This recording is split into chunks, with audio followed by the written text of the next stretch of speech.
Makes me happy. Good evening, class. 2 pages to go. We are almost done. Chapter 4, The AracKnight graphic novel. Fucking allergies are acting up.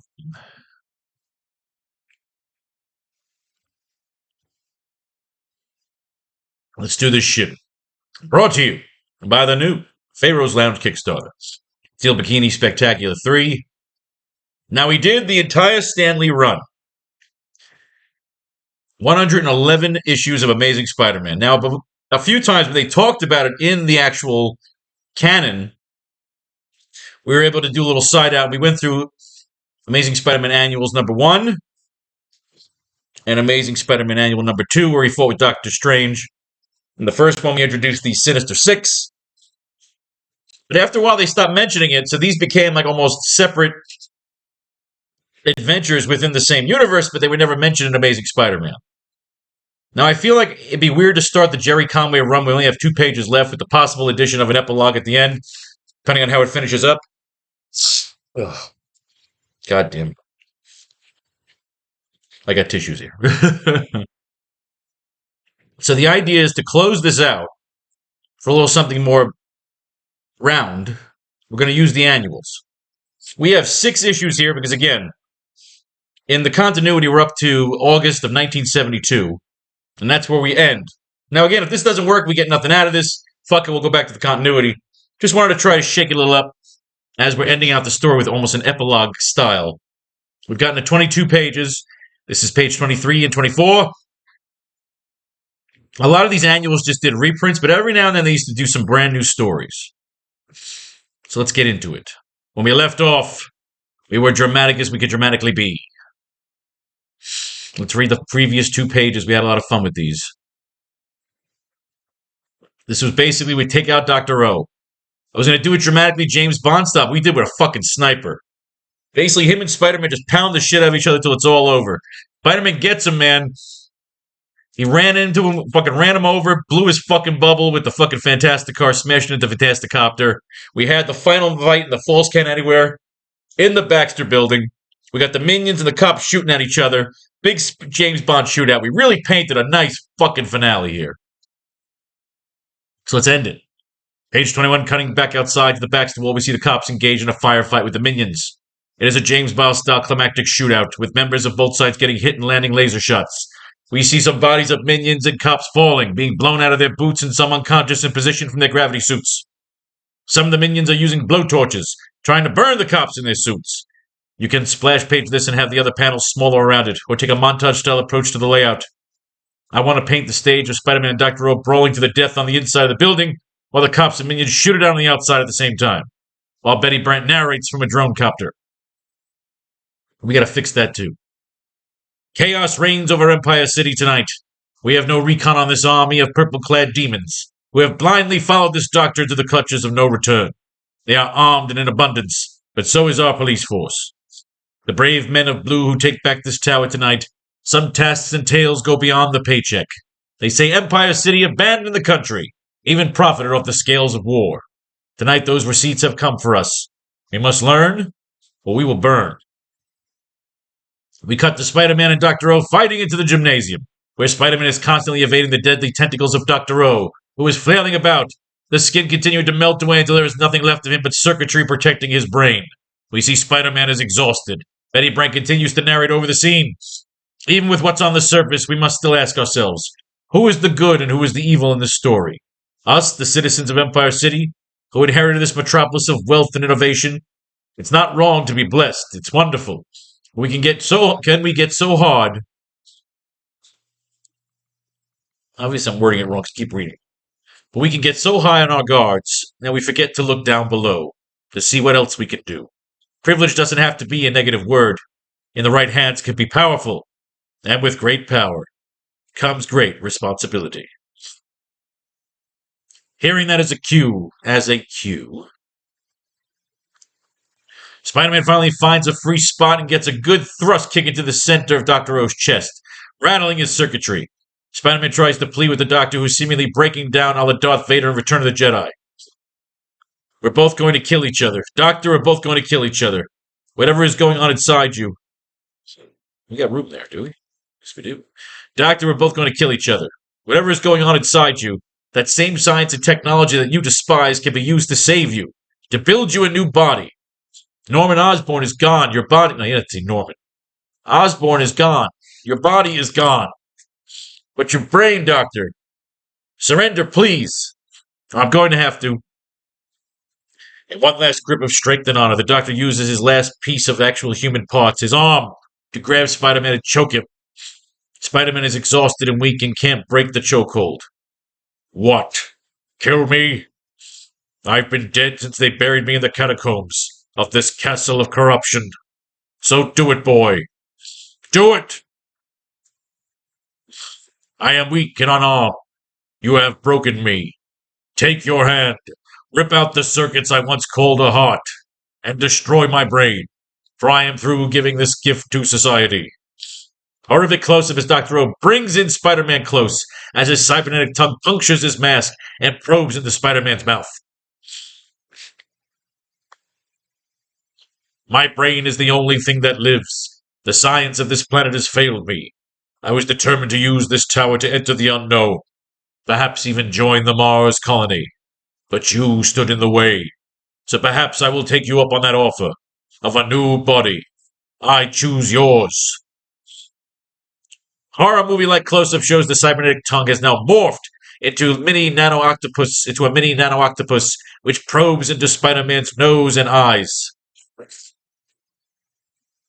as well as deeper down his throat, almost completely tearing through his mask and revealing his face. It looks hopeless for Spider-Man. You should be honored, Spider-Peter.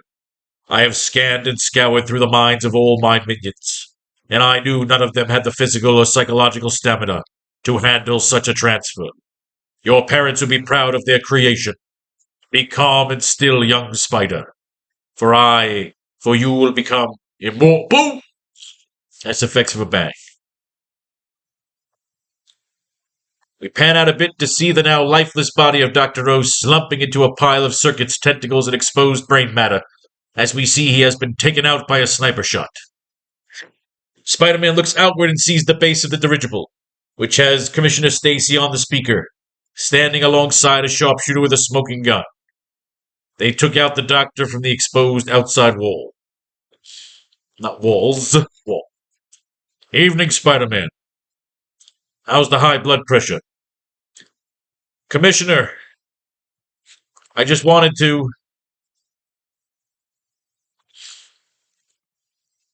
As Spider-Man is about to talk through his semi-exposed mask, he stops and vomits profusely all over the body of the now departed Doctor. So you give him that silent moment, then he pukes, as effects of the vomiting.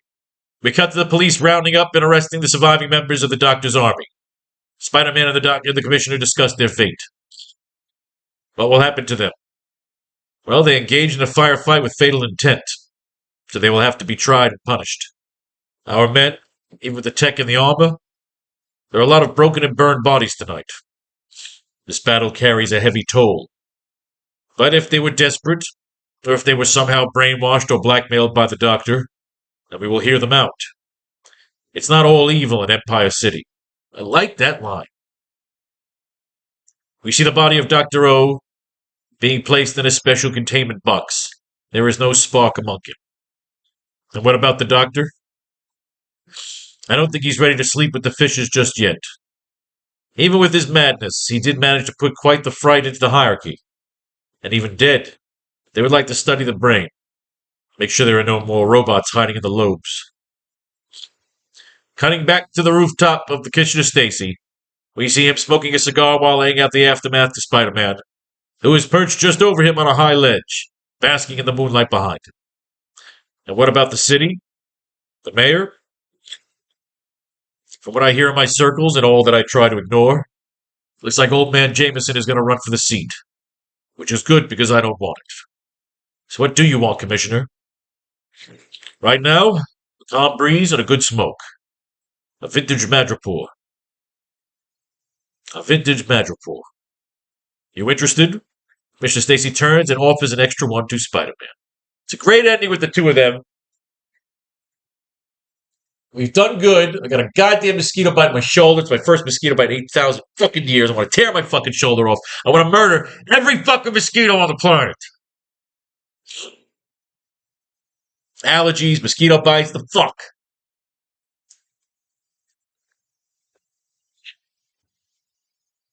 Anyway, so I like that. I love that they get that little, they made up. He offers them a cigar, means they made up. And what do you want, Commissioner, right now? A calm breeze and a good smoke.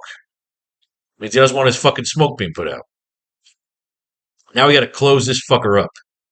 Page 23 and 24. We have what here? We have notes. We were thinking these notes were going to be epilogue notes. These notes might be used right now.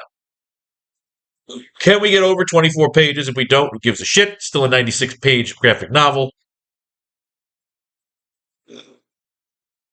We want to close this out right.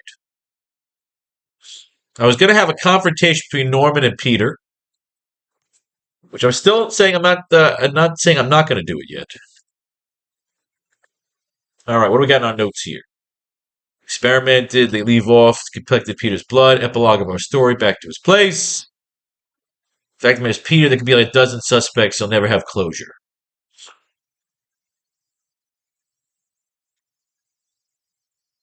You interested? So let's do some mining. Let's go mining first, because I have no idea what I'm going right here. I have a nice closeout here between Peter and the Commissioner, between Spider-Man and the Commissioner. All right, it can fucking end right there. So what do we do on page 23 and 24? Let's look for some inspiration inside of annual number 3, where Spider-Man was basically invited to join the Avengers. And Wasp looks hot here. I believe she's drawn by Jack Kirby during this time. Yes. No, it's Don Heck and Jazzy John Romita. The idea is they've been looking over Spider-Man. I always like, this is a really good issue. This is when basically the Avengers get together and say, look, we should invite Spider-Man to come join the Avengers, but in order for him to do that, we got to test him out. They ask Daredevil. Daredevil says, yeah, Spider-Man's good fucking people. We fought together. They got those issues right there. They say, look, it's Vitamin. Let's give him a mission. And the mission they give him is to take out the Hulk. They say, look, the Hulk has been causing some fucking trouble. We want to test you out against the Hulk. It's a pretty good fucking test. And it ends up, instead of being a cheesy thing, which Stan Lee does sometimes, what I really kind of fucking dig is that it's a good fight. But in the end, when the Hulk changes into Dr. David Banner, see again, Peter's broken. He says, look, if I work for the fucking Avengers, man, I can be making some goddamn money. I got my stupid haircut here. Aunt May's fucking all pissed off. It's time. The townhouse mansion that billionaire Tony Stark provides them for rent-free. What a place. So Spider-Man says, look, can I live here? And they say, good. What I love about this is my favorite scene, because they turn around and say, you're in. You got to fight somebody. And he's like, he literally just comes out and says, fine, who do I fight? He doesn't even fucking hesitate. I like that. Okay, I'm ready for my test. Who do I fight? I love that. He just, let's fuck somebody up. They want him to go after the Hulk. Blasted him, so worried about Aunt May. So let's figure out what we could use in this story. Let's just blow through it. They want to test him out. They're all into him. So he's, oh, I love this. What happened here? I'm the one who wanted to vote you right in. No way I was going to try and put the Avengers down when Hawkeye's around. I make as good an Avenger as anyone here. Our purpose is to determine your power, your loyalty, and your ability to think on your feet fast. So I like it, man. He's a fucking hothead. He gets fucking smacked around here, too, in this issue. And he punches fucking... I forgot just what an asshole he is in this issue. He fucking tosses everybody. He fights fucking Captain America. This is a great story. Instead of just being like cheesy shit, Spider-Man comes in and fucking fights the Avengers. And they tell him, look, you bring the Hulk back here, you're in. This is a great fucking story. Which is one of the reasons I wanted to cover this. Because it's a great fucking story. He says, fucking let me go fuck with Jonah Jameson a little bit. He says, yo, can you tell me where the fucking Hulk is? Getting the story. He fucks with Jonah. He steals his coffee. He swings around the Gamma Ray Research Center. Here he is. Long time. He doesn't seem to remember me. Again, what I like is that at this point, that was the last thing that was in that issue we read all the way back at 14, where the Green Goblin got them out there in that movie set in New Mexico, and Hulk was hiding in a fucking cave. Which I kind of like. It was connecting the universes.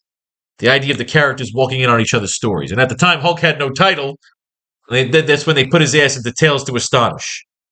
So Spider-Man and the Hulk brawl it out. He turns back into David Banner, and Spider-Man realizes, holy shit, he's just a normal fucking dude. And then he turns to the Hulk again and wanders off.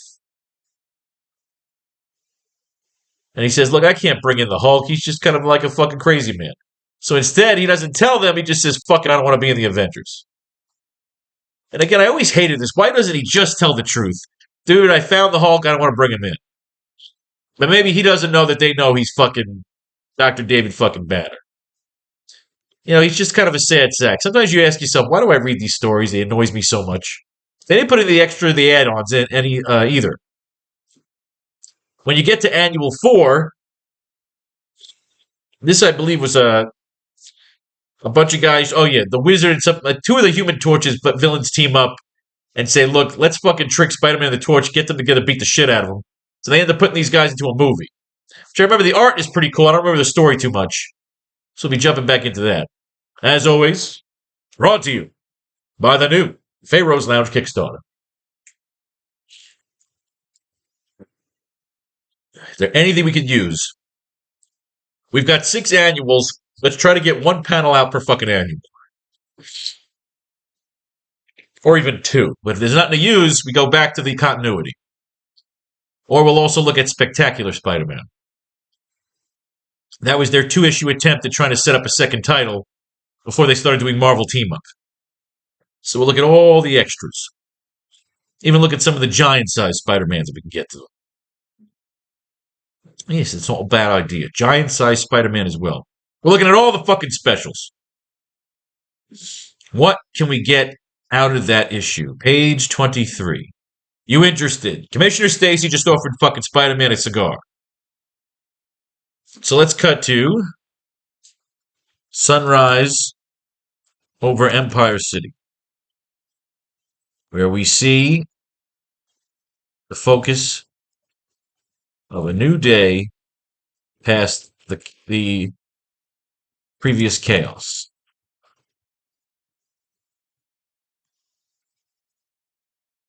Betty Brant narrates over the scene.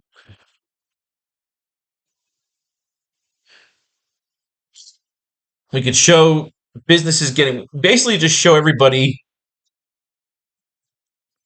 We see J. Jonah Jameson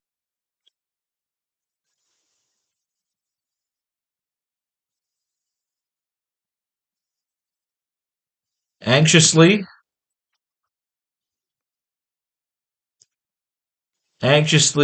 fussing about while going over his mayoral, right? Mayoral campaign with his staffers. That's cheesy. We see J. Jonah Jameson being sworn in as mayor. Let's just move right the fuck on here. Being sworn in as mayor. We see what?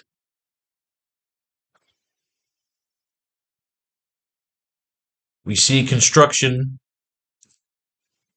ships flying around. No, we don't need that shit. We see dirigibles and cruisers scaling the sky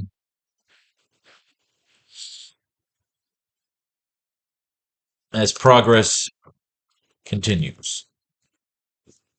Betty Brant narrates over the scene. We see J. Jonah Jameson being sworn in as mayor. Why even do the campaign? Just fuck it. Just go right to it. He's in. He's getting sworn in. What else do we see? What else do we see? What are we doing? We got to lay out the end of the story.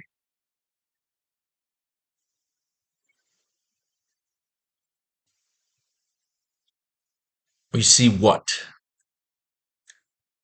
So the problem is we came in 2 pages short. And do you think that the ending is anticlimactic? I feel like we had a really cool fucking brawl. We had a big fucking shootout. Spider-Man defeated Dr. Octopus. He told him, kill me. And when he hesitated, the doctor grabbed him. It was literally about to fucking nano suck his fucking brain out. And then the cops save Spider-Man. So Spider-Man gets saved in the end, which I like. Shows that the cops aren't useless. He needs them and they need him. The question is, how do we wrap it up? See J. Jonah Jameson being sworn in as mayor. What else happened around the city?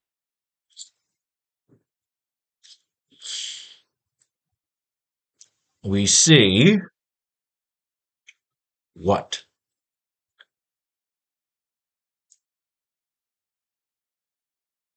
You see Commissioner Stacy getting prepared for work? We see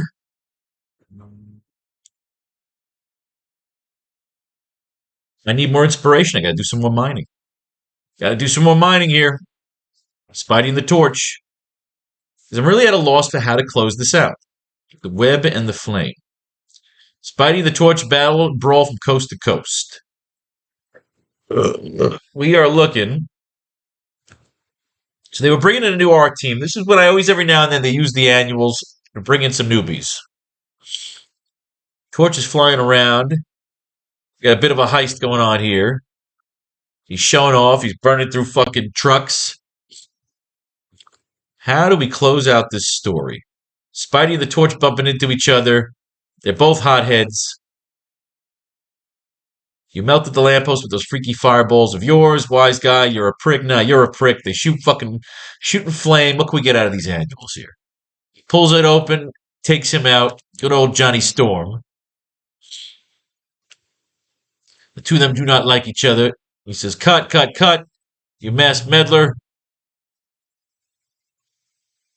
Oh, he probably thought he was part of the movie. They said, no, bring him into the movie. J. Jonah Jameson said Spider-Man fucked things up. Okay, so Jonah's being sworn in as mayor. We got that. Paragon Productions action movie film starring Spider-Man and the Human Torch.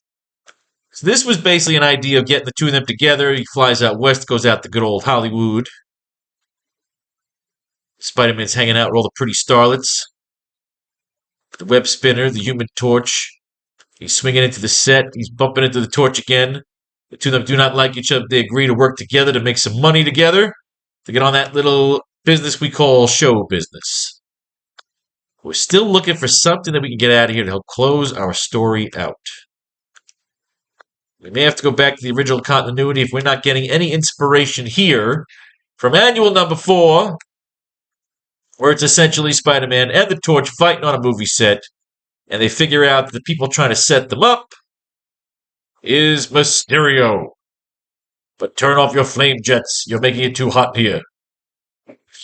The Wizard. So it's the Wizard and Mysterio tag teaming to fight Spider-Man and the Torch in another tag team. This is a good old-fashioned Madison Square Garden, Texas tornado fight. The minute I saw that item in the Daily Bugle about Spider-Man ruining that scene. So the idea is they saw Spider-Man ruin a scene. They came up with a plan to get together, lure him into a fucking movie. You know what? Holy shit. I thought about a dream sequence where Spider-Man confronts Norman Osborn. And it's like Mysterio fucking with him. Oh shit, you know what? I forgot all about that. Remember, Dr. Octopus called his other people.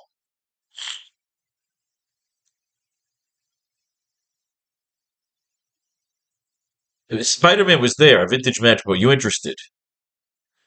So I feel like that's a good way to end that there. We might have to add another line here. What about the city, the mayor? When I hear in my circles and all that I try to ignore, it looks like old man Jameson is going to run for the seat. Which is good because I don't want it.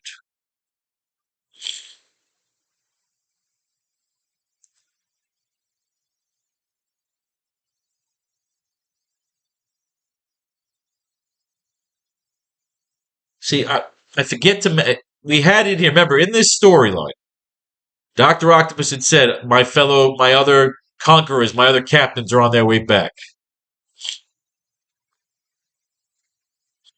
Cutting back to the rooftop of Commissioner Stacy, we see him smoking a cigar while laying out the aftermath of Spider-Man.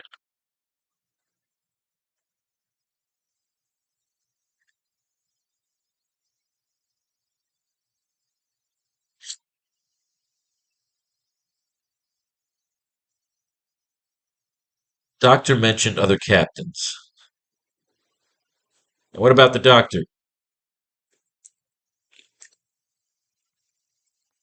He mentioned that there were others.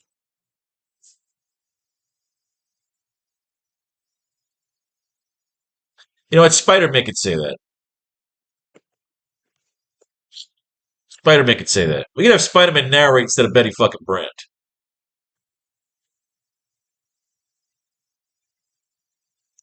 And what about the city, the mayor, from what I hear in my circles, and all that I try to ignore? Okay, so I'm really trying to figure out.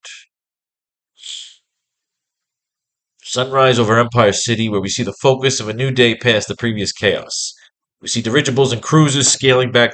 This doesn't have to be Betty Brant. This could be Spider-Man. Spider-Man narrates. But I almost like the idea of Betty doing it, talking about Betty Brant narrates.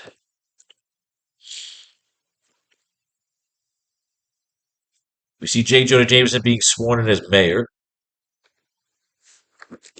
We see Commissioner Stacy going over a battle plan with his men to prepare for the possible invasion of Dr. O's captains, fellow captains, aka other members of the Sinister Sixth. Perfect, all right.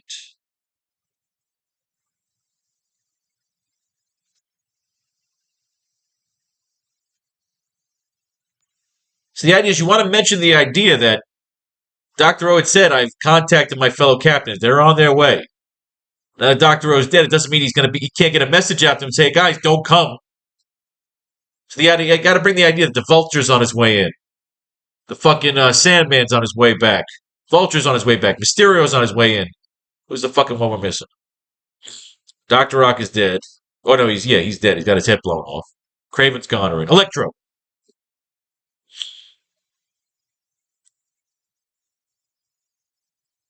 He can have, in this shot, in panel 3, the Doctor could have shots. We can see Easter eggs of the 4 remaining members of the Sinister Six. Just for fun, we can do that. Panel 4. Panel 4. So we're showing the Commissioner. We're showing Mayor Jameson. We're showing the cityscape over Empire City. We're showing rebuilding.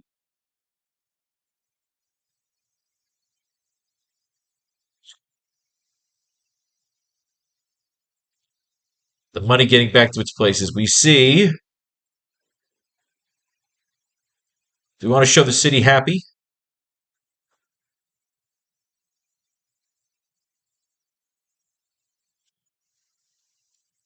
We show a dirigible, a TV broadcast dirigible gliding through the sky, showing Flash Thompson playing quarterback for the Empire City Giants as he tosses a touchdown pass. We see Spider-Man swinging by the dirigible.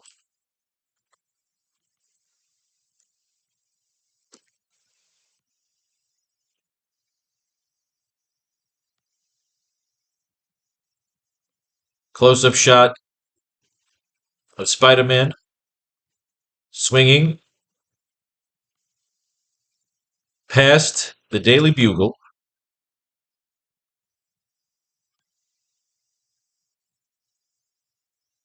Betty Brant looks on from her window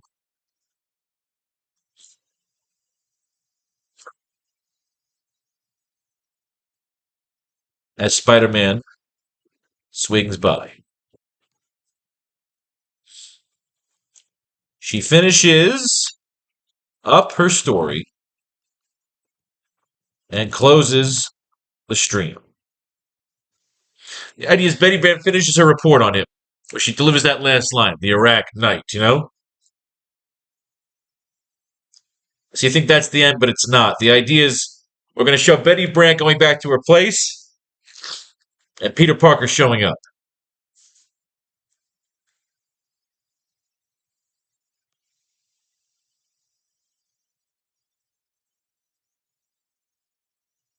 So 24 is literally, we're going to close it up with a nice little happy ending for Peter. Peter getting the girl, getting Betty for a little fun, spanky-panky.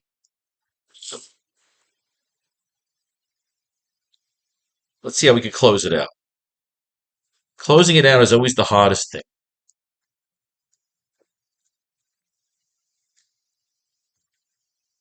We've got Mysterio.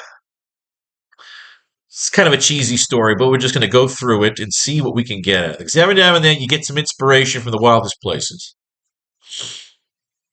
Spider-Man and the Torch, of course, don't get along. They can't work together on a movie set because they cannot get along, which is what the Wizard and Mysterio were counting on for these two not to get along so they can get them in a room together, competing, get their guards down, and then gas the shit out of them, brainwash the shit out of them, beat the shit out of them, rape the shit out of them, punch the shit out of them, shit on them, all over the fucking place.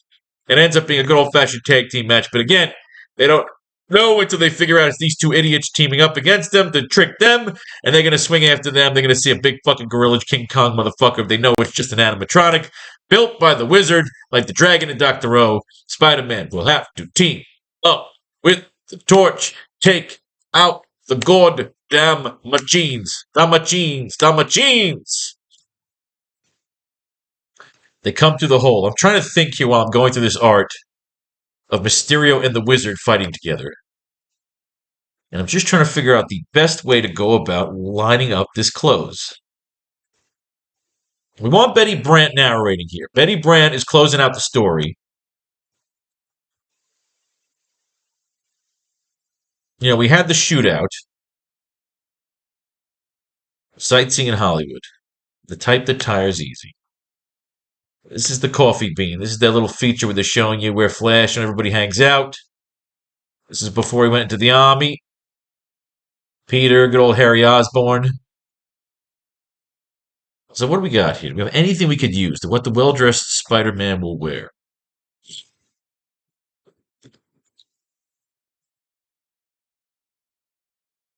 If you want to show Spider-Man closing out with a date.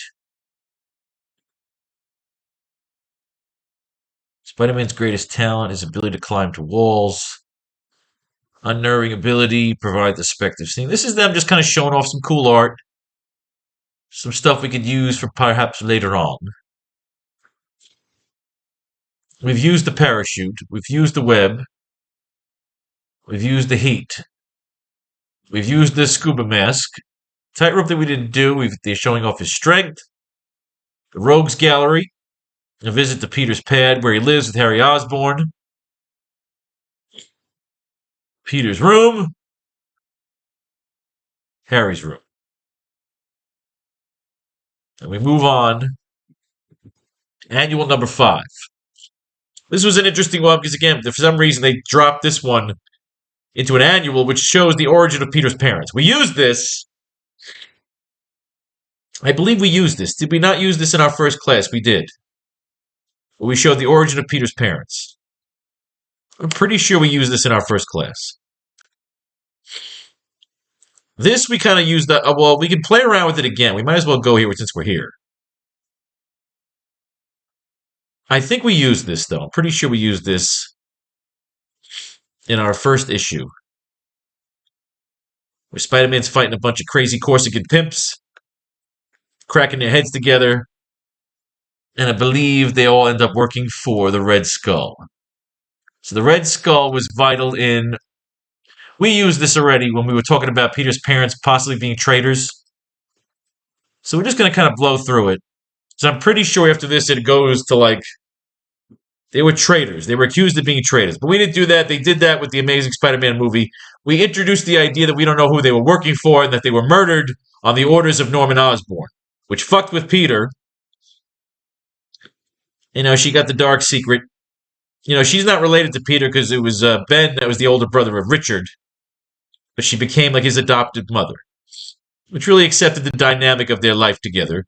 And he goes off and he's got to figure out what's going on. And then it'll turn out later on that they were not traitors, that they were in fact working for the Red Skull, but they were set up by the Red Skull. Well, we tinker with that already. When Spider-Man goes to see the Fantastic Four, they take him the good old Fantastic car. They drop his ass off in Algeria. He chases the dude in the stupid little beanie hat. Next thing you know, this guy leads to him, to the other guy leads to this guy. Is there anything we could use? We got to use something for our storylines. Richard and Mary Parker, he's getting the key cards, and next thing you know, he runs into the Red Skull.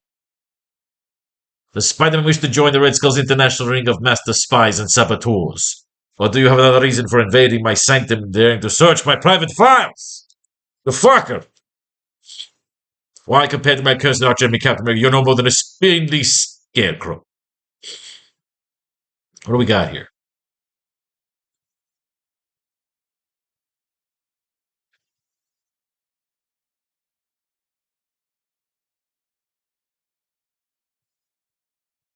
All right. What if the Commissioner and Spider-Man keep talking? Nah, I don't know. Let's see. I like that end between them. You interested? They're having a smoke together. There should not be another scene between the two of them. Yes, Betty Brant now meets. You close it out right. You don't want to drag that out. It's a good dynamic. This is Betty Brant. Now magazine. And it's a new day in Empire City.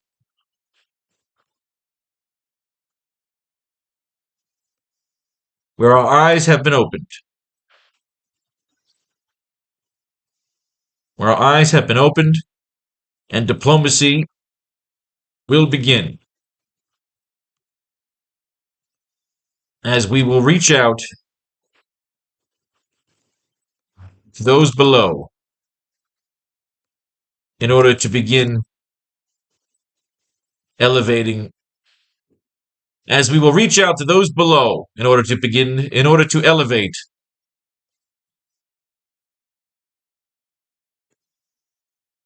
where our eyes have been opened. This is Betty Brant, Now magazine, and it's a new day in Empire City, where our eyes have been opened and diplomacy will begin, as we will reach out to those below in order to elevate all efforts of production and redemption. As we will reach out to those below in order to elevate all efforts of production and redemption. I like that.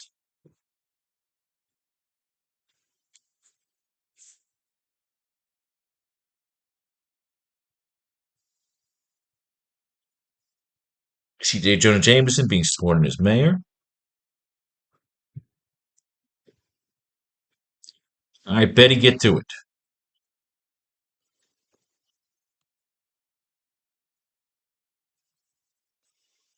We will commence under new leadership.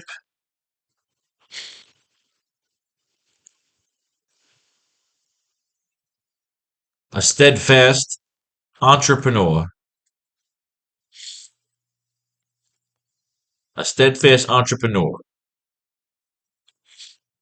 With an understanding of what is right and wrong.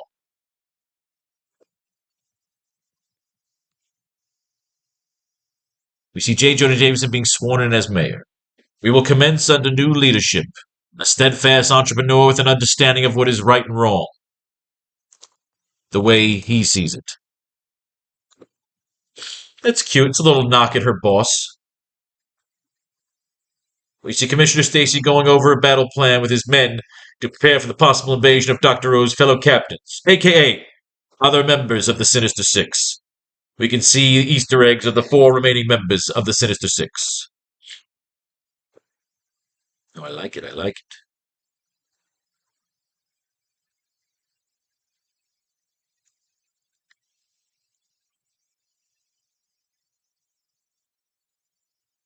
Should we make it that poignant? Or should it be J. Jonah Jameson doing his mayoral speech?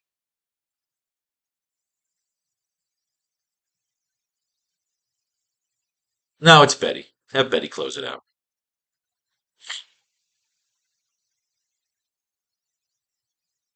We see Commissioner Stacy going over a battle plan with his men to prepare for the possible invasion of Dr. O's fellow captains, aka other members of the Sinister Six. We see Easter eggs. You know why I wanted to change Ned Leeds to Betty Brant? Because I saw the Superman movie and I loved Lois Lane. She was good. She wasn't woke or annoying. Great fucking character. That's what I want. Rachel Brosnan got some nice tagas. Right. Betty Brant.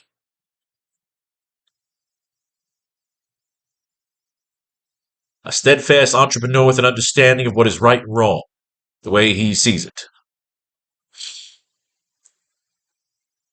Mr. Stick only the Doctor's invasions. With the Doctor's invasion quelled, we have reason to rejoice. However, we have been warned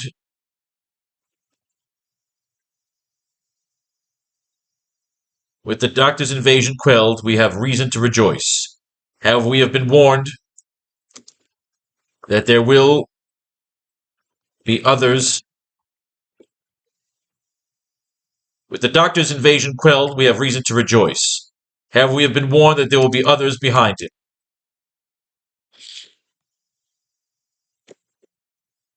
who share in his beliefs and bravado. But our commissioner swears they will be ready.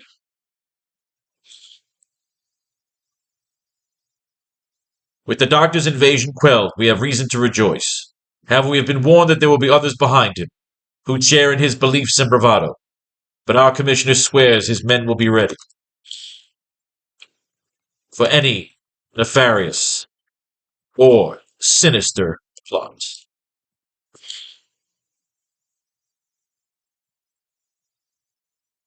We show a TV broadcast dirigible gliding through the sky, showing Flash Thompson playing quarterback for the Empire City Giants as he tosses a touchdown pass.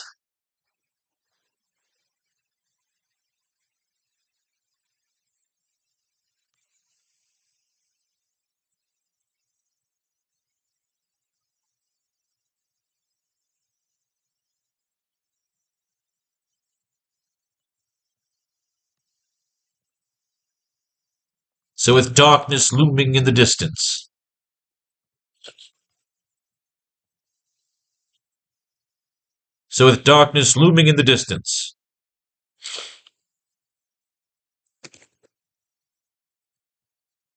and the men preparing for battle, and the soldiers, we'll say the soldiers, and the soldiers preparing for battle. So with darkness looming in the distance, and the soldiers preparing for battle, is this a time where Empire City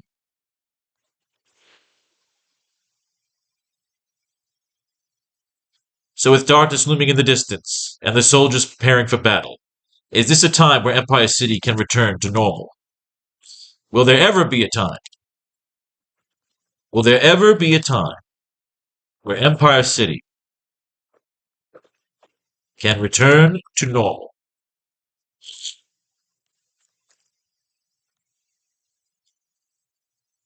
So with darkness looming in the distance, and the soldiers preparing for battle, will there ever be a time where Empire City can return to normal? I believe the answer is yes. And we have someone to thank for that. Now, the illusion, of course, is that she's going to thank Flash Thompson, but of course she's going to thank fucking Spider-Man, which I love. That he's fun. So with darkness looming in the distance and the soldiers preparing for battle, will there ever be a time where Empire City can return to normal? I believe the answer is yes, and we have someone to thank for that. Close-up shot of Spider-Man swinging past the Daily Bugle. Betty Brant looks on from her window as Spider-Man swings by.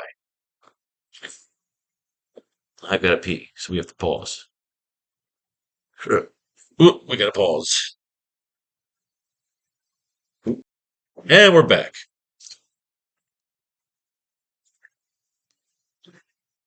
All right, let's light this fucking thing up here.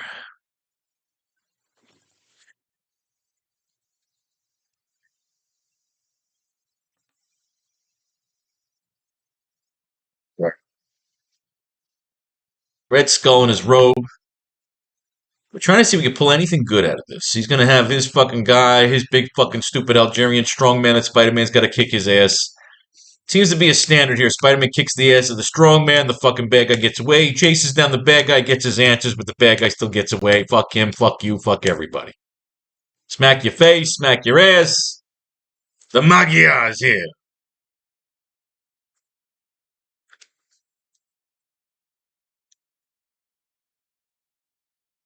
Ooh, it's alright. The finisher, spectral analysis. What do we got here? And your spectral analysis of the piece of fabric. We know it's Spider-Man. The people are after him. Spider-Man has now got a contract on his head. They're shooting fucking missiles at him. Mobsters are trying to kill him. Italians are trying to kill him. Sicilians are trying to kill him. Cars are blown up instead. Fucking mobsters are killed. He's not killed. The car is armored. He just wants some fucking answers. Here we go.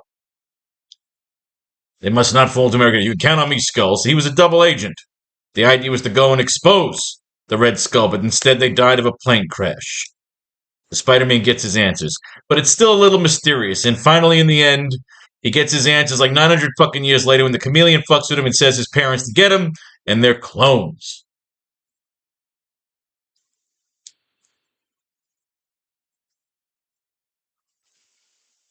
My last sativa blunt here. I'm trying to figure out the best way to really close this out. He vindicated his father. His father wasn't a double agent. He was fucking working for the bad guys, but he was secretly working for the good guys. So we got Betty Brant. We're promoting Betty Brant, the reporter. We're getting our Lois Lane. We're not worried about Ned Leeds right now. Spider-Man dreams of being an athlete because he's got the super strong fucking... He should. He's too stupid. This is when they did the map of Manhattan that shows where Peter lives. But I always feel like they fucked it up a little bit. I always thought they thought of ESU as Uptown, but I guess they made it like NYU. Different looks. These are all the boys that used to write the stories, but now they don't get along. They hate each other's guts. Everybody beats the shit out of everybody. It's a cute little thing about how they write a fucking Spider-Man story. It's them making fun of themselves. We move on. Now, I do believe in this one that it's just a retelling of this. Yeah, this is just a retelling of the Sinister Six story.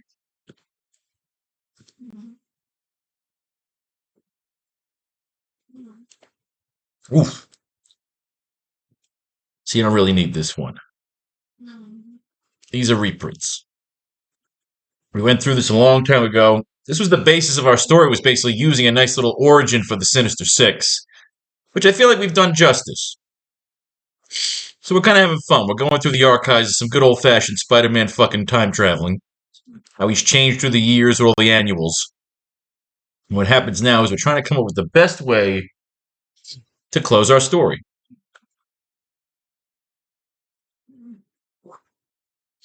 While getting very stoned. This was the replay of him going to see the Fantastic Four. They used Jack Kirby's old art, and then when Spider-Man fights the fucking Torch, why are they showing this whole thing if this is just a reprint? So they end up jumping because the rest of the annuals are just reprints. And this jumps to 1976. What do you mean? What happened here? Did they not let you read the other ones? Annual 3, Annual 4, Annual 5.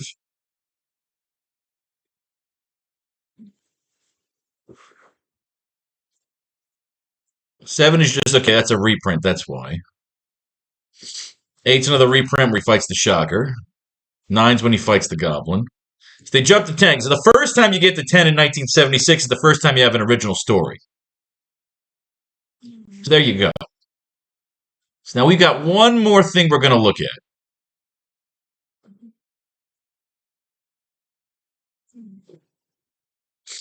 This thing is almost done.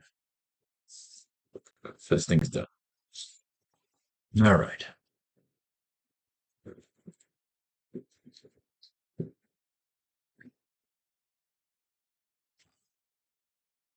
Ugh. Let's finish this goddamn thing. We'll save this for our epilogue. Should there be an epilogue, it feels like there will. Whether it's one page, remember, you got to be right with it because you don't want to waste pages because it costs about $250 to make every page. Pencils, inks, lettering, colors, printing. It's essentially $250 every page you make of a comic book. So if you make 4 more pages, it's another $1,000 you're putting in, so make it fucking count. Spectacular Spider-Man. They did these 2 shitty issues in 1976. 1968, I'm sorry. We will go to these next. Let's do some mining when we need to mine again. All right. Close-up shot of Spider-Man swinging past the Daily Bugle. Betty Brant looks on from a window as Spider-Man swings by. And we have someone to thank for that.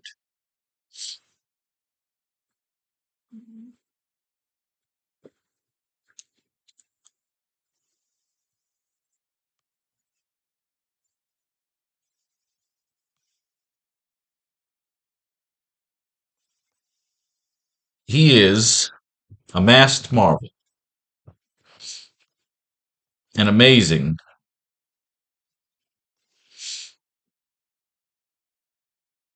He is a masked marvel.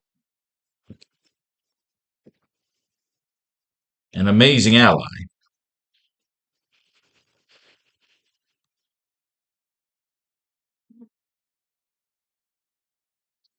He is a masked marvel.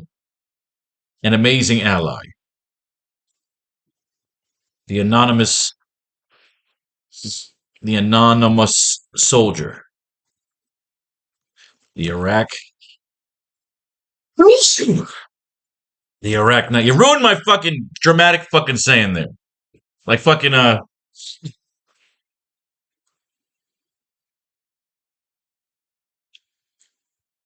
He is a masked marvel. An amazing ally. The anonymous soldier. The AracKnight. Bang.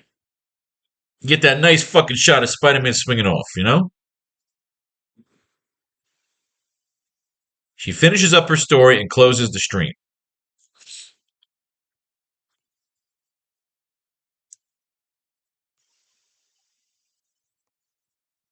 She sits back smiling.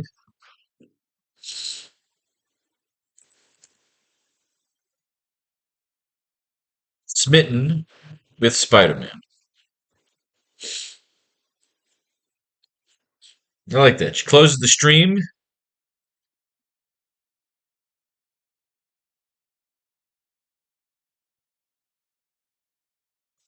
As she watches him disappear in the distance.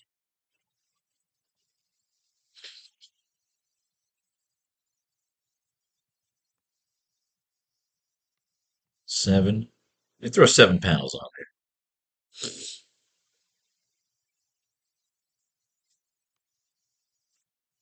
She finishes up her story and closes the stream. She sits back smiling, smitten with Spider-Man as she watches him disappear in the distance. We can kind of do that in the same shot.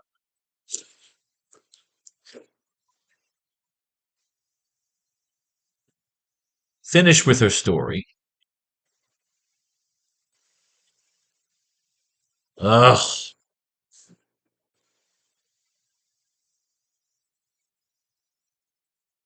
Finished with her story. Why? These fucking allergies are fucking me up here. Finished with their story. Uh-huh. She closes the stream. She closes the stream. Oh, good God. While sitting back. Unless you want to do just another fucking panel there, because what you're having a problem here. My eyes are running, my fucking nose is running. I hate fucking allergies. Finished with the story, she closes the stream. Here you go.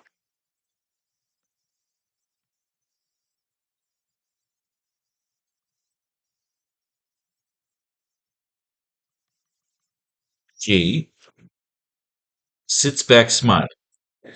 Smitten with Spider-Man as she watches him disappear in the distance. Nah, it's fucking cheesy. Finished with her story, she closes the stream.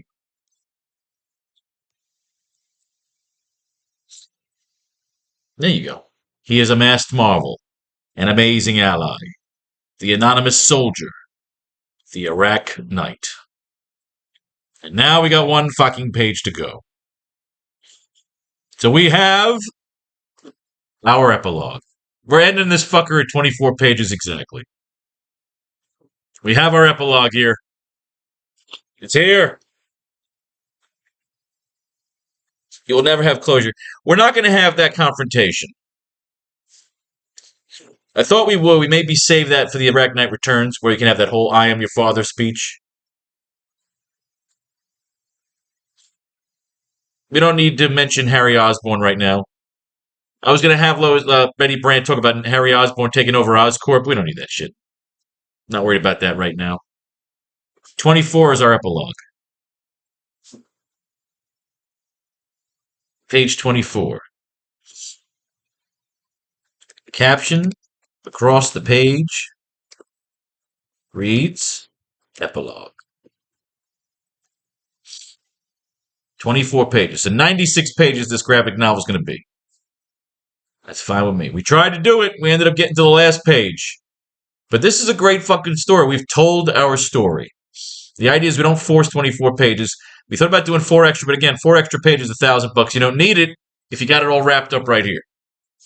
You got to feel it, though. Do you feel it here? Now, with the information we got here, I have a great idea in my head for the way we close it. So we get to stretch out a little bit. So this doesn't happen directly after the story. This is happening several cycles later. Right. Not yet, dude. You got to wait. I'm working. Oh, God damn it, Tom.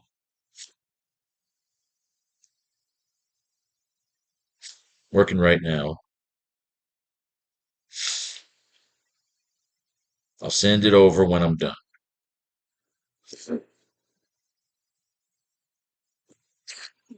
God damn fucking allergies. It's like I just want to finish my little story, have my little fun. These fucking allergies are ruining it. All right. Finished with the story, she closes the stream.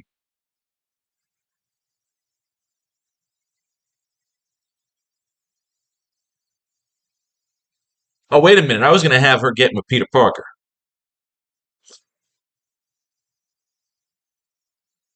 We don't need it.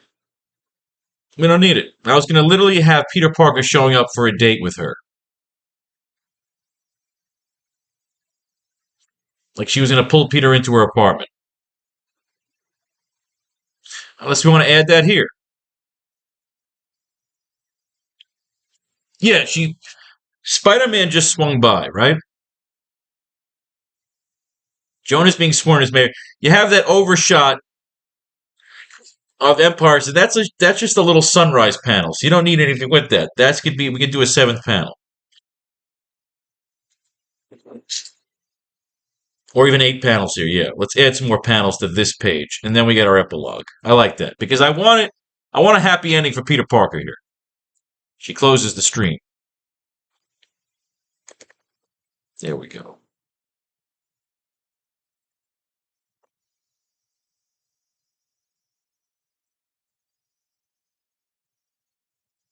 Smiling in satisfaction. In sexy satisfaction. Why? Because she's sexy.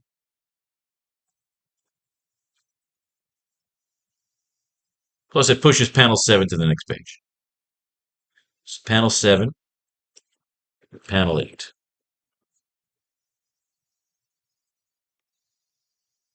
Because we didn't want Spider-Man flying away because he's about to grab her for a date. She closes the stream, smiling and sexy. It says Spider-Man just swung by, right?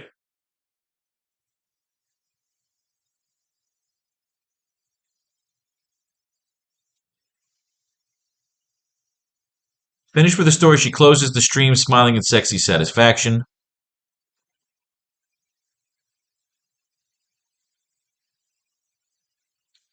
We see her getting herself. We see her quickly checking her hair and makeup in the mirror. As she. See, I'm not going to have any dialogue here. It's literally just her checking herself, and then Peter's going to open the door, and it's going to be Peter Parker. Evening, Miss Brandt, Mr. Parker. We quickly see her checking her hair and makeup in the mirror as she is seemingly getting ready. Go out on a date. No dialogue here. Because the idea, she says, can we get back to a normal life? That's why I wanted something there. She says the AracKnight. You get that great line at the end. Finished with her story, she closes the stream, smiling and saying, because now she gets back to her regular life, and so does Peter. And I like that. We see her. Now I'm satisfied. We see her quickly checking her hair and makeup in the mirror as she's seemingly getting ready to go out on a date. She opens the door to her office, and we see Peter Parker holding a rose, holding a bouquet of roses.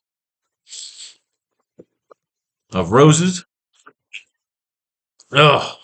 She opens the door to her office, and we see Peter Parker holding a bouquet of roses and standing in his vintage, iconic blue suit and gold turtleneck, as he is the one taking Betty out on the date.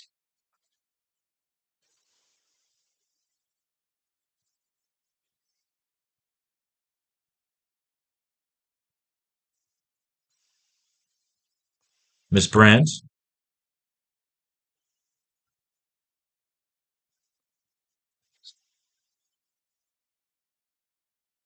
Miss Brandt? Mr. Parker? Boom. So she's saying, can we get back to a normal life? And there's one guy to thank, and then we have someone to thank for that. And she doesn't know and I love it. It's a nice twist because, again, she doesn't know Peter's Spider-Man. She's thanking Spider-Man, and she's getting back to a normal life of going on a date. She'll get her clock cleaned. And it's going to be a beautiful thing. We're going to finish writing this fucking thing right now with our last two comic books here for mining. And then we're going to fix, also using the mine, we got to fix the Betty Brant scenes in chapters 2 and 3. And she's only in one scene in each chapter.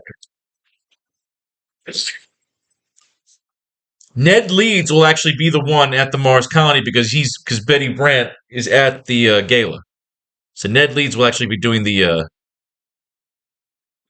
reporting there. Okay. We're up to page 24, epilogue. Now, part of me wants to open the AracKnight 2 and 3 right now.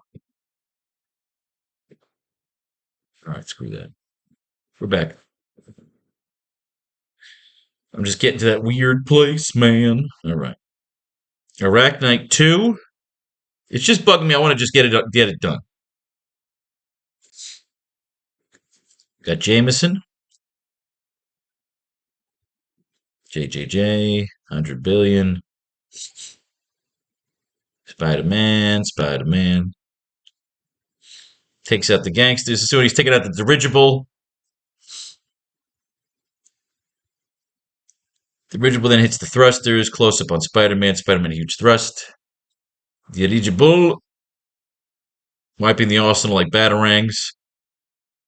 We can discuss this for. Oh, here we go. Oh, your treat, Ben. So they're on top of your kid, Uncle Ben and Spider-Man, the dirigible. Fun, we get to go over them again. Enjoy the sunrise. Betty Brant, here we go. We transition to the following morning in the Empire City, where we see the headquarters of Now Magazine, which looks reminiscent of the Daily Planet building from Metropolis. Even have fun with the vintage style building, okay?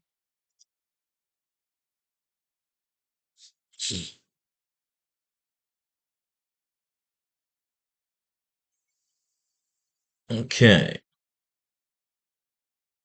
So we're gonna have Glory Grant instead of Betty Brant. We see Peter Parker dressed in nice leather jacket and jeans with a brown satchel draped over his shoulder, the camera sticking out. We see sitting at her desk Betty Brant. Betty Brant, the Lois Lane of our story.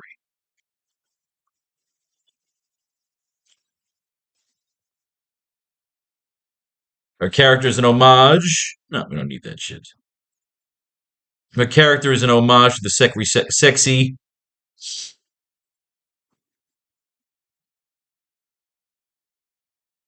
secretaries of the 1950s.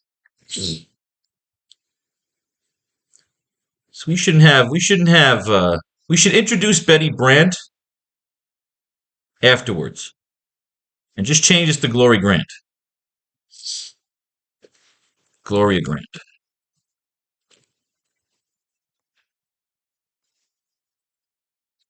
Because Brant's been done as a secretary to death. Gloria Grant. Sitting at our desk is Gloria Grant, the Miss Moneypenny of our story. We see sitting at her desk is Glory Grant. Her design, she was admiring a folder which contains Peter's photography portfolio. Unless we just want to show it as Betty Brant. Fuck it, we see sitting at her desk Betty Brant. The Lois Lane of our story. Her character design is an homage to secretaries. So we can keep that. He can make her sexy. She's admiring the folder which contains Peter's portfolio. Mr. James will be in just a moment, Mr. Grant and Brant.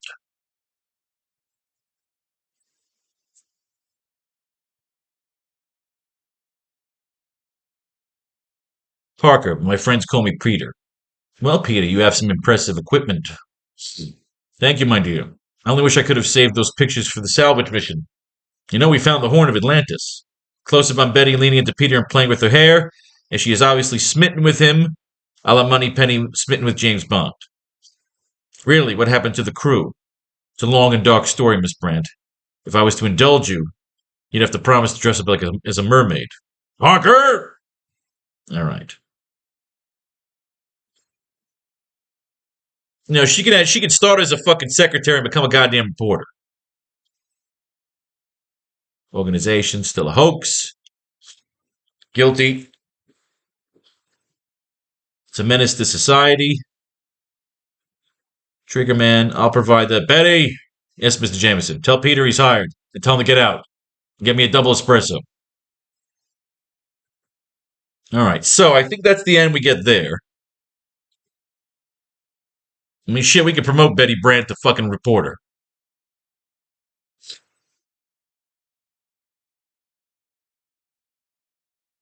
The looter.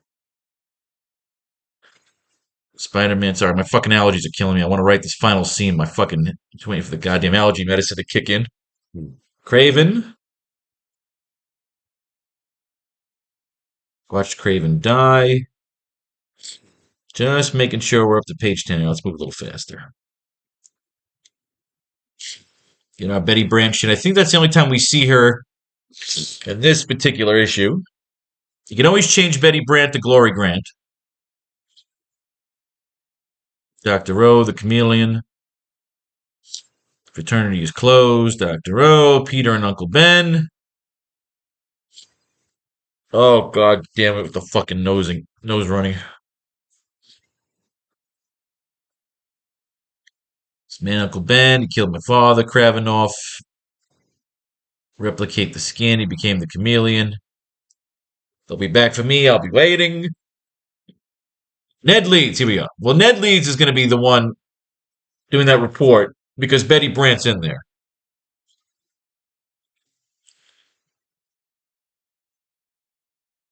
Flanked by the always stunning reporter, Betty Brant. There we go. And bringing up the rear, flanked by the always stunning reporter, Betty Brant, our exalted owner and chairman. There you go. Boom, that's done.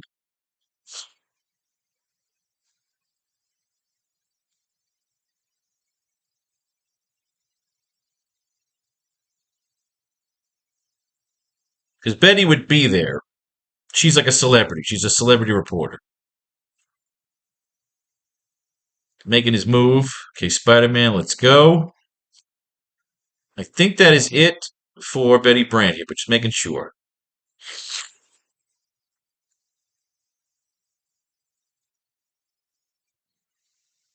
Go Ben, Spider-Man. Oop, gotta move that over here a little bit.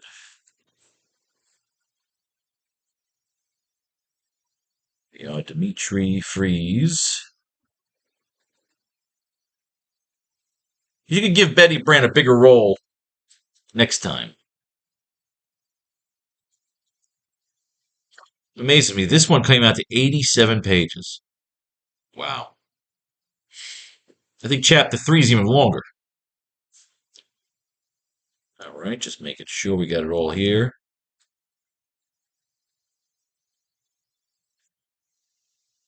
Yeah, you're going to have different voices on this.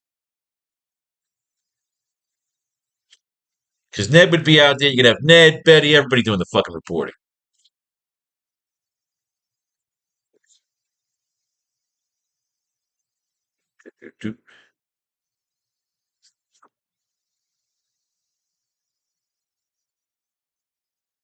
And what of the agent?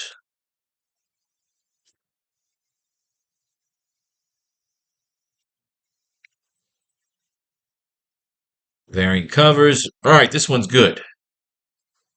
We'll get to chapter 3 in a second. Let's get this done. My fucking nostrils start to light up again here.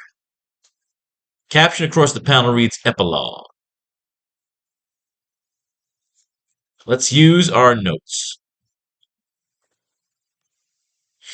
The final page. Oh, we're here. We wrote a graphic fucking novel, ladies and gentlemen. 96 fucking, well, 95. Gotta write this 96 page right here. Panel 1. Caption across the page reads Epilogue.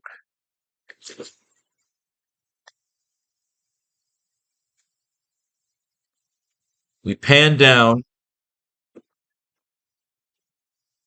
to the once underwater lair.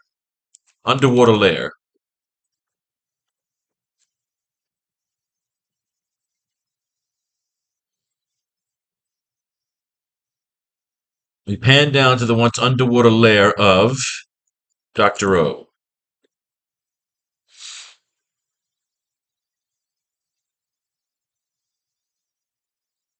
Do we want him in the lair?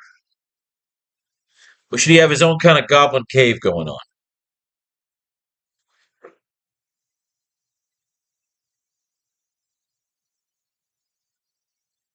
We could show a van delivering the bodies.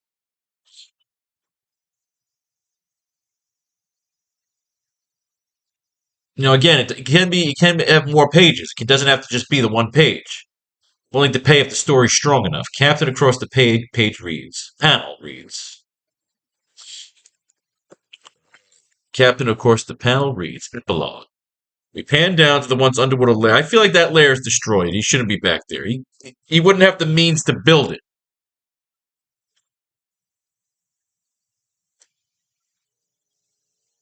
Let's take a look here and see what we can get. Because I know one of these is about Norman Osborn. Richard Raleigh has a strange hold over the masses. This was the stupid reprint story, I think, in just black and white. Yeah, we read this. This is when the candidate ended up being a fucking bad guy, Disruptor and the Smasher and the fucking Redeemer. So we can't really use this.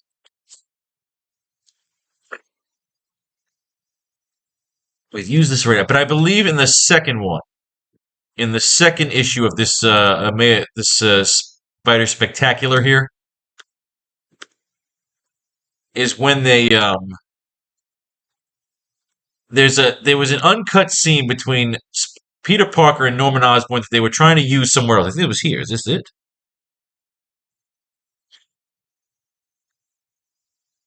Richard Raleigh. Unless this is that Richard Raleigh asshole. We discussed Richard Raleigh. Yeah, no, this isn't it. Let's get out of here. This is just a black and white reprint they try to use with a different cover on it. I mean, I do the same thing as a fucking cover seller. But still, it's fucked up when Marvel does it. It's just a reprint of a couple of old Amazing Spider-Man stories. Origin of Spidey. Yeah, this was the other one they stole from like issue 81. It was a piece of shit art.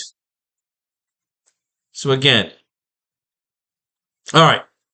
Don't miss the rebirth of the Green Goblin. This was why I wanted this. I need a. Oh, okay, that's the next one. Yeah, okay, so this was the next one. So fuck that first one. This one was some unused dialogue. They wanted to put an Amazing Spider-Man, they didn't. So we're trying to get something here that I could use in this epilogue.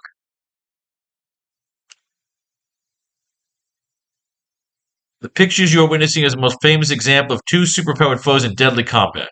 Criminologist, the world. Oh, I like this picture because we could use this for the. We could use this for the art. What this guy do here? Talk to you later. Annoying fucking people. I gotta write these people back at some point. And we will. It's not now. Oh, I need a picture. That shot. Alright, good. I'm rattled by my fucking allergies tonight. I don't like it. Mr. Osborn is upset. I wish he had invited Harry to be his guests here today. Peter, whenever he's around Norman, goes fucking crazy. This is a new story. They just added on to it. They brought everybody to the executive club where Captain Stacy was showing up a bunch of videos off about the Green Goblin fighting Spider-Man. To this very day, the Goblin's true identity is still a mystery. We are sure of this, the fact that he perished in a fire at the Osborn chemical plant. The plant owned by our fellow member Norman Osborn. I'm trying to get an idea who is where the lair should be. It's not underwater. Without fear, the flying little missiles. Yes, you seem to have a death wish, my friend. I'll do my best to fill it. You can't do it forever. I'll punch you here. I'll stun bomb you there. Alright, so now back to the present. Then he fights him on the Empire State Building. He's losing his nerve. He's flipping the fuck out. He starts going crazy. Spider-Man follows him. In case my dad needs me. We have the relationship, the cycle. He chases him. He blows him up. He has to fight him. But Spider-Man doesn't have his web shooters. He showed himself off to him. He broke out. They fought. They fought some more. Eventually, this man is going to kill the love of his life, Gwen Stacy. They'll try to reveal later on that they had an affair. Bacon apple pie, teeny bopper, pussycat. Norman's still going crazy. And this is the 1968, so he hasn't gotten the idea of killing him yet. Get out of my way alive. Stop me now. I never dreamt he had such strength. So this is a cool story. This is a great way to close it out. As we give Norman the last page. Something is pulling me on, leading me to here. Okay, great. All right, we got this. This is what I wanted, a hideout.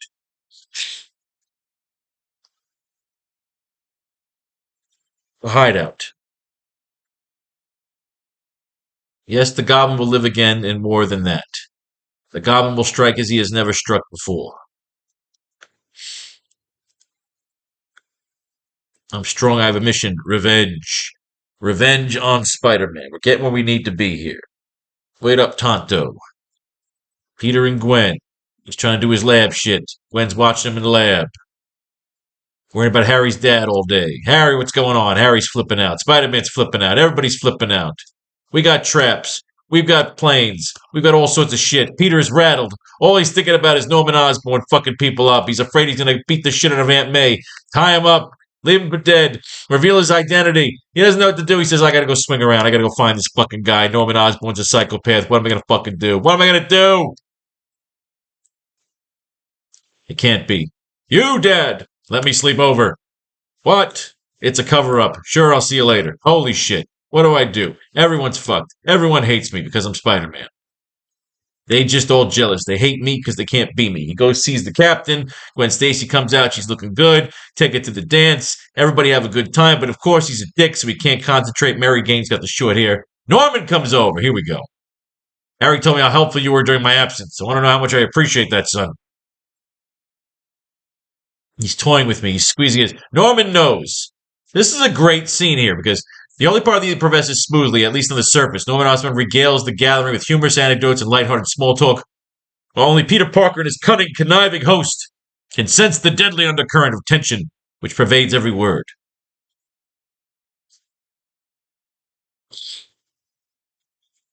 Even though you're my son's best friend, I feel there's so much I don't know about you. I understand you sometimes leave the apartment for a few days at a time. He's goading him. Forgive me for prying, boy. We all have secrets. Don't you agree, Parker? He's fucking with him. This is a great scene. And it ended up being this little, spectacular thing. Don't be on a rush. Peter's sneaking out. He knows the goblin's fucking with him. He's filming him. He's lighting fucking things on fire. He's trying to have a good time with Gwen, but of course, the goblin's got to fuck shit up. He's got to start a fire. Peter's got to get out. He's got to save everybody, but he ditches everybody. He's kind of fucked up. He ditches everybody to burn like George Costanza and Seinfeld. Oh, I hate these fucking allergies. Goblin is getting his shit together. Okay, so he's got a rooftop apartment, but he can't get to it right now. So we've got to show a hideout.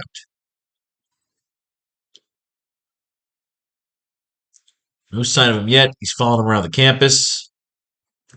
He jumps him here. He jumps him there. He drops the bomb here. It's basically a big, long fucking fight between the Goblin and Spider-Man. They fight up in Westchester. They fight in the city. I was going to use... All right, so now he gets them all stoned and tripping. Spider-Man's starting to trip balls. Goblin... I like this. Everybody's turning into goblins, so this is kind of cool. This time you have met your master. Even though you have defeated all the multi-powered... I like this. Now that I'm looking at it again, it's been a while. I wanted to get a little inspired here. We're liking this. He's tripping balls on everybody that's involved in his life, all his villains. It's another Mysterio fucking head trip, which I like. Hard to do with comic books if you do it right with the right art. Like I had tulips talking to Faro. I got Faro talking to sheep in my comic books. Essentially, we wanted to end it right. I wanted to end it with Norman Osborn and Spider-Man. Little part of my battle plan. The psychedelic pumpkin works so well on me. He does it on him. He gets Norman to trip his balls off. You hear your dream. Dream as you never did before. The goblins that swallow. No, don't make me face myself. You must. So we give Norman some characterization here. I like this. I'm glad we used it. We're using this to close it out. Mattingly bye. No, no, no, no, no. The costumes, stay back. This is a great issue. This was good. This is why I'm glad I found this. I remember thinking there was a reason why. There was a great story between Spider-Man and Green Goblin that was never in that amazing lore, but they put it in here. They basically trip balls together, and I'm stoned now, so it's the perfect way to end it. He swings him in, drops him off, into the hospital, into the bed, on the phone, know it with Harry. Peter, Gwen, and I have a really cool, what I did with my old cover, my Japanese cover. I got one of my artists working right now on a Mary Jane, Gwen Stacy, Japanese geishas cover. Yo, two chicks, way out chicks, not a care in the world. That little lady said, man, oh, it's great. This is so happy with this issue. This is how we close it out. We know what we're doing here. No underwater lair. Epilogue. We pan down towards an unassuming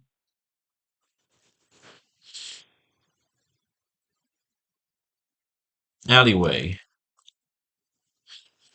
in the deepest depths of Empire City.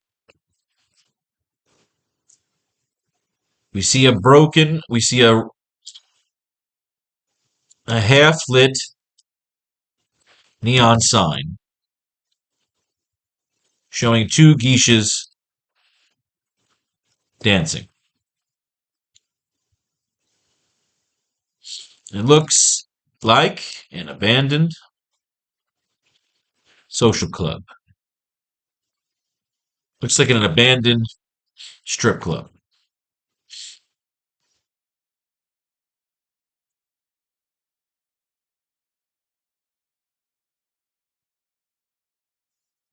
We see a truck pull up to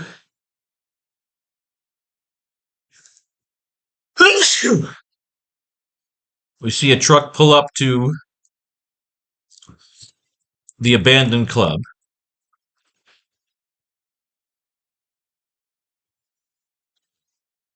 All right, so we pan down towards an unassuming alleyway in the deepest depths of Empire City.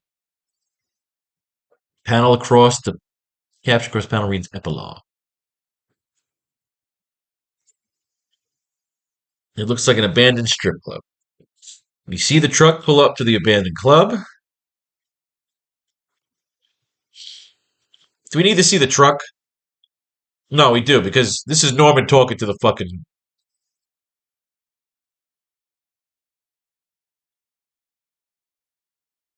We see a truck pull up to the abandoned club. SFX of the secret door to the club opening. And the truck pulling up. Let's just lay it out first.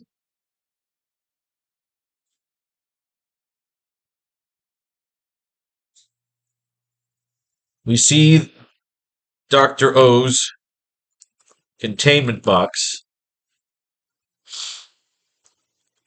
from the last page.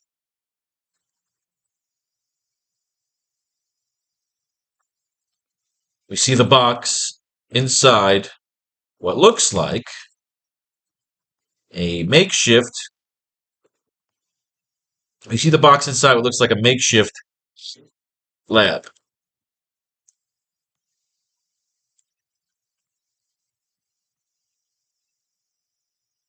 See Dr. O's containment box on the last page. Let's see if the last page. We see Dr. O's containment box. We see the box inside what looks like. No, it doesn't. We see Dr. O's containment box. Inside what looks like a makeshift lab.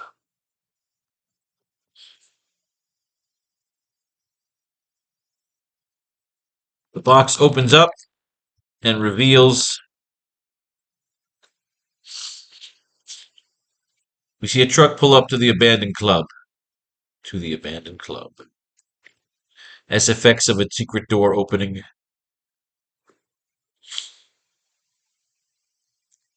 Of the door, not to see this. The door to the club opening and the truck pulling in. The truck pulling up. We see Dr. O's containment box inside what looks like a makeshift lab. Right.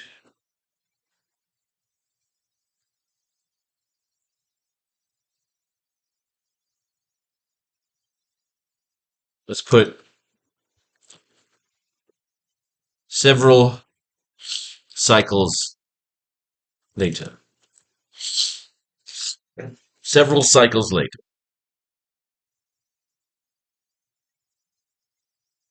We see a truck pull up to the abandoned club. SFX of the door to the club opening and the truck pulling in. We see Dr. O's containment box inside what looks like a makeshift lab. The box opens up to show off the dead body of Dr. O, which looks perfectly preserved like a robotic Frankenstein.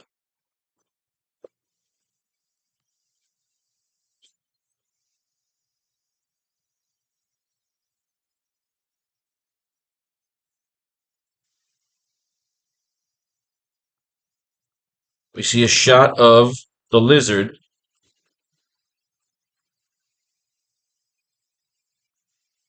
in a large tank in the background.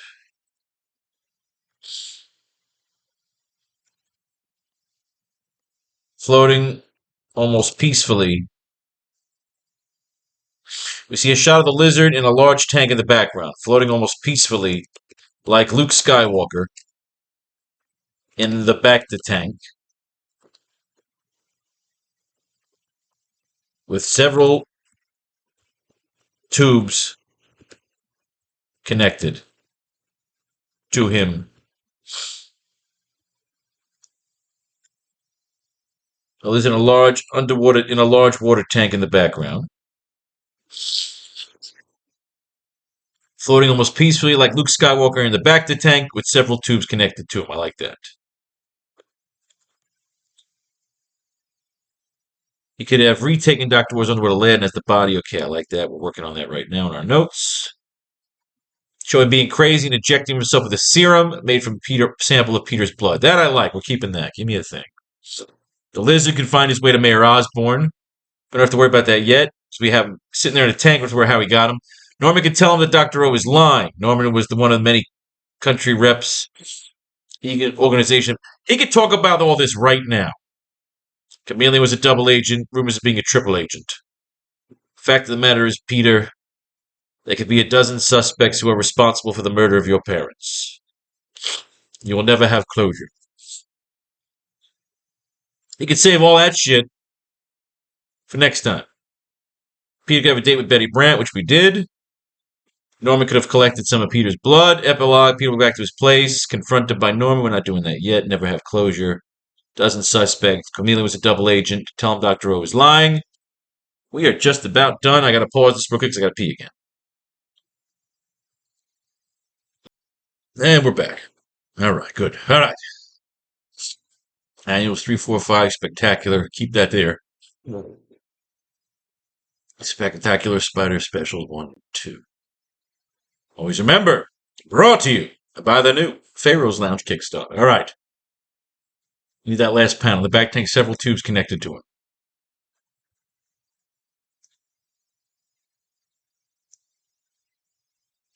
We can add one more panel.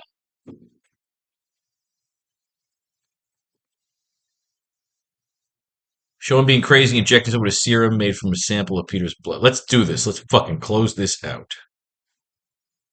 Several cycles later, we pan down towards an unassuming alleyway in the deepest depths of Empire City.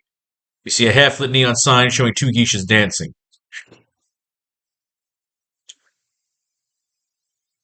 looks like an abandoned strip club.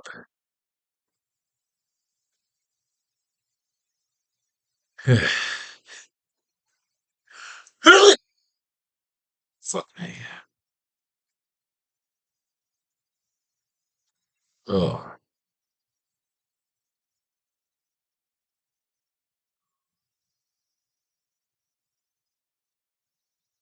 Well, when that number goes up. Like anticipating another goddamn sneeze here. Oh. All right, 6 and 7. I want to show that. I want to end it with him injecting himself. I don't want to just end with sinister words.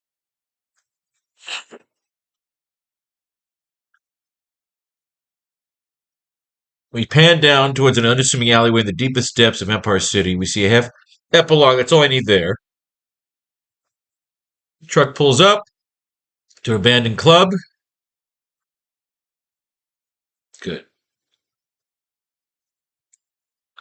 Dr. O containment. We hear a voice off screen.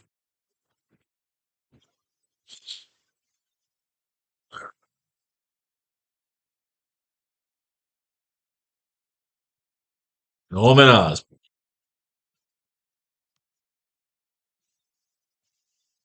I wanted to thank you, Doctor. Thank you in person. Everything you have done. While your intent was to destroy me, I find myself reborn. I like this. I find myself.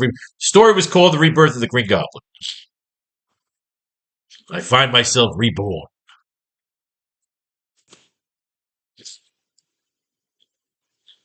The box opens to show the dead body of Dr. O, which looks perfectly preserved like a robotic Frankenstein. You see a shadowy figure standing over the doctor. The shadow forming an almost goblin like shape. Like a monster about to consume the doctor. The doctor's. Got a lot of good sativa edibles in me right now. I'm feeling this. Feeling it.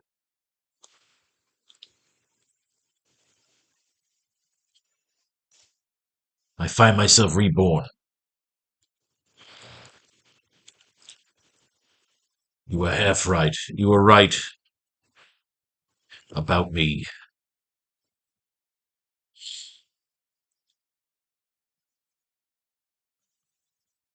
But I wasn't always a fraud. I was once a scientist, just like you.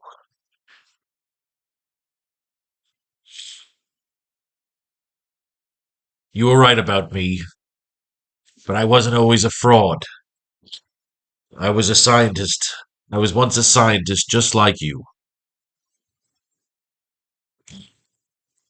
Eager to recreate. The what? Eager to recreate super soldier serum. Eager to create the fabled super soldier serum. That I would walk among the gods. Live like an Asgardian.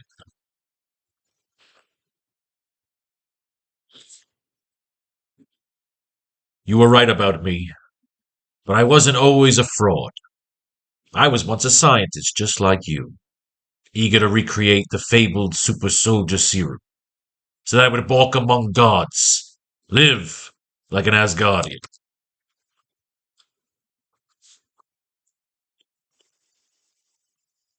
Lift, so that I would walk among gods. My what?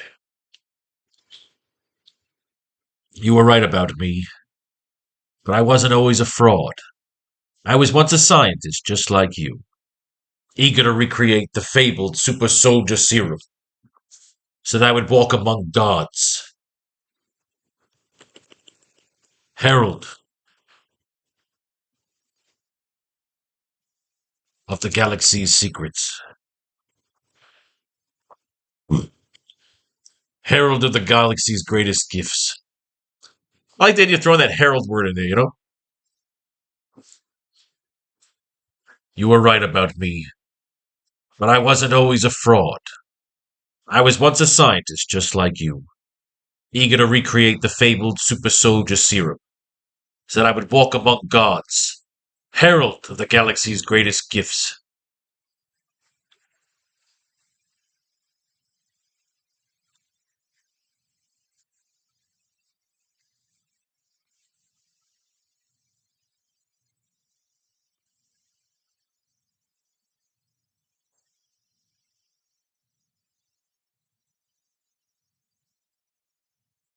Okay. We see a shot of the lizard in a large water tank in the background, floating most peacefully like Luke Skywalker in the back of the tank. with several tubes connected to him, so that I would walk among gods. Herald, I would glide, not walk, I would glide, because he has got the glider. So that I would glide among gods. Herald of the galaxy's greatest gifts.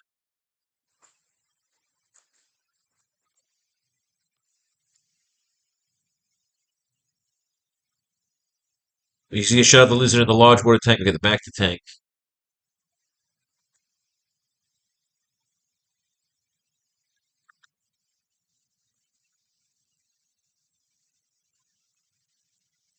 What I lacked in knowledge, I made up for in ambition.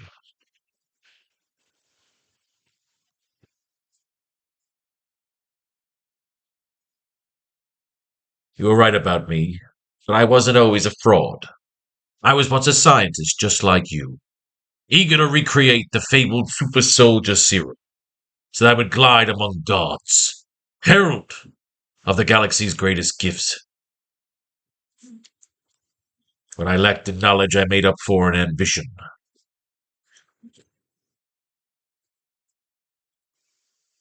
Let's give him that Steve Jobs like thing.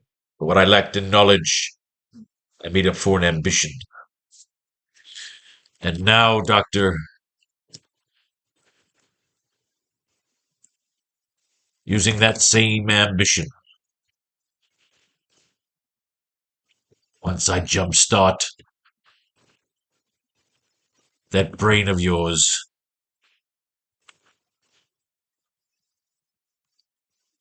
it will once again thrive and become my weapon.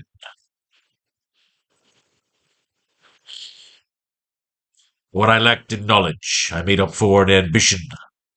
And now, Doctor, using that same ambition, once I jumpstart that brain of yours, it will once again thrive and become my weapon. And together, I don't like it. It's cheesy. What I lacked in knowledge, I made up for ambition. Is that a good line? What I lacked in knowledge, I made for ambition. And now, Doctor, once I jumpstart that brain of yours, it will become my weapon.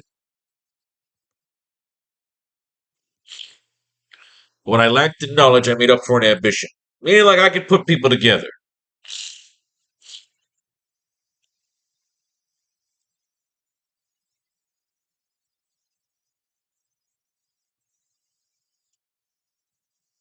So it's more than who can build it. What I lacked in knowledge, I made up for in ambition. Ambition's enough to say I know how to put shit together. What I lacked in knowledge, I made up for in ambition. And now, Doctor, once I jumpstart that brain of yours, it will become my weapon.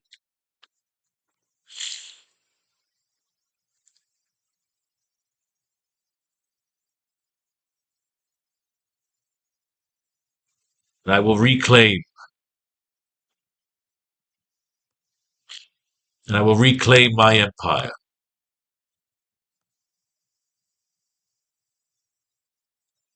And now, Doctor, once I jumpstart that brain of yours, it will become my weapon. And I will reclaim my empire. Get him that Phantom of the Opera kind of thing. And I will reclaim my empire. With both brains.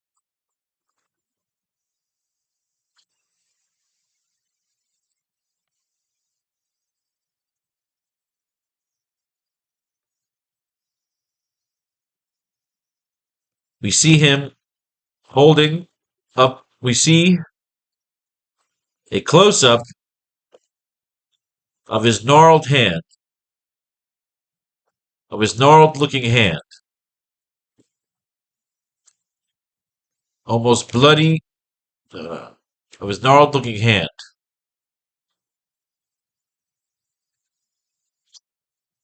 Spinning a vial that is labeled Parker Peter.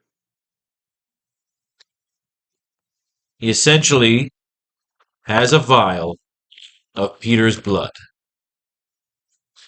that he is using for a serum. I like it. I don't want to see Norman in this scene. The implication that he's experimenting on himself. I want to see what he looks like. I want to save him for the next one. What I lacked in knowledge, I made up for in ambition. And now, Doctor, once I jumpstart that brain of yours, it will become my weapon. And I will reclaim my empire with both brains and blood.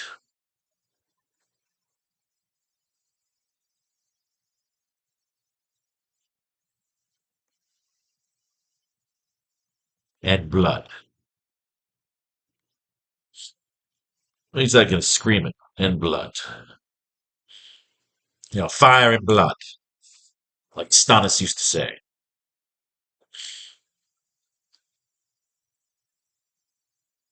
As they leave off, Norman has collected some of Peter's blood.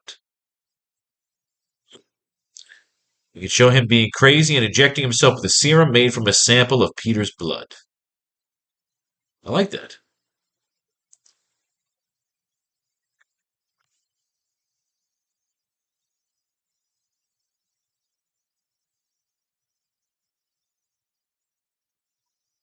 The story ends. You can show him being crazy.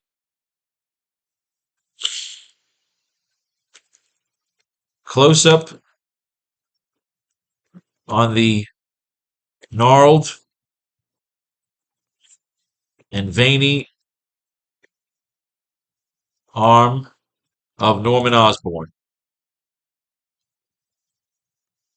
Osborn.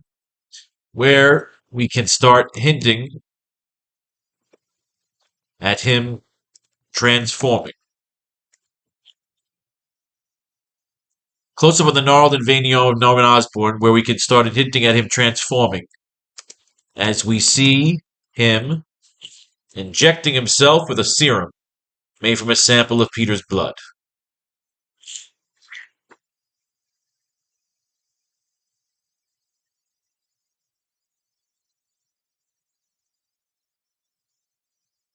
Or is he taking the blood off Dr. O's dead body? No. He's jumpstarting his brain. He's got Peter's blood. We got to end with him injecting himself. Close up on the gnarled and veiny arm of Norman Osborn, where we can start hinting at him and transforming as we see him injecting himself. No, gnarled and veiny heart. I want him injecting into his fucking heart, man.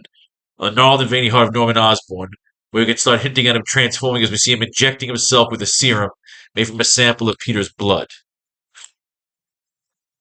Norman laughs maniacally as we see a scary pattern of the blood coursing, of the serum coursing through his veins, with the blood, with the serum almost forming a goblin like design over his heart. Like the monster is consuming his soul and laughing. Like the Joker.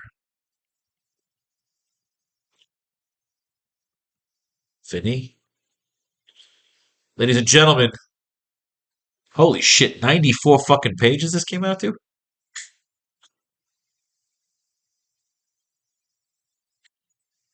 Laughing like the Joker, that's the end. And I'll instruct him. Now, for our covers, like I already said, we're working on, let's get some cover ideas. Variant covers for the AracKnight.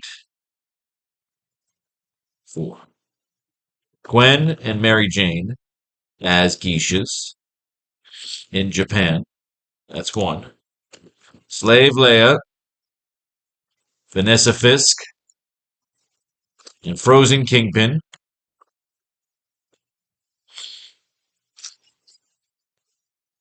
Oh, God, I hate that shit. So I would love to do a Dr. O cover, but I wouldn't know what chick to put with him. Dr. O, Terminator, Darth Vader cover. That could just be like a straight cover, like no sexy chick, but who the fuck wants that? And then one more cover and we are done. Gwen and Mary Jane as geishas in Japan. Slave Leia Vanessa Fisk and Frozen Kingpin. Dr. O Terminator Darth Vader cover. And finally, we need one more cover. We are done, ladies and gentlemen. We are done. We wrote a 96-page graphic novel in 4 fucking chapters of 24 pages each with variant covers, our own reboot of Spider-Man, our own spin on a wonderful character. And I hope you were a part of it. I hope you really enjoyed yourself. I had a lot of goddamn fun doing this. We just got to put Betty Brant in that scene instead of Ned Leeds.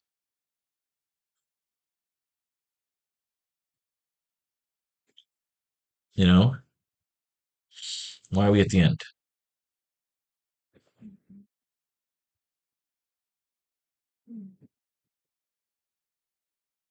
Oh, because it's still loading.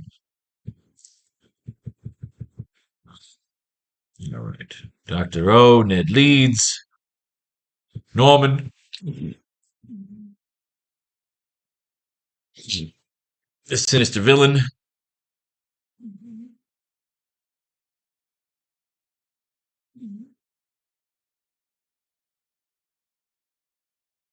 Do we want Ned Leeds here? We want Betty Brant.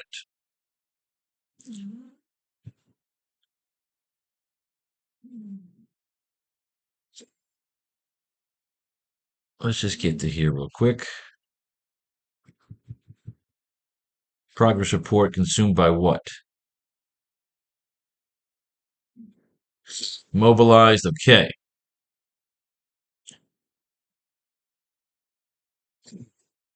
All right. So this is what we got here. Peter and Betty are going to interview with Nair Osborne. Give me an alien job for Peter Parker. Peter and Betty. Just retconning the story a bit to get a sexier character in here. We need a Lois Lane. Glad we finally get to work together, Peter. I've been admiring your pictures. Thank you, Betty. I'm hoping whatever the mayor has planned, it's worth me tagging along. So we're just retconning. Daniel Osborne, Commissioner Stacy, Robert Duvall, Peter and Betty. Continue to chat. Ugh. We finished. I like to be more celebratory, but unfortunately, I'm dying of a fucking allergy attack right now. You think what the boss says is true? About what? Spider-Man.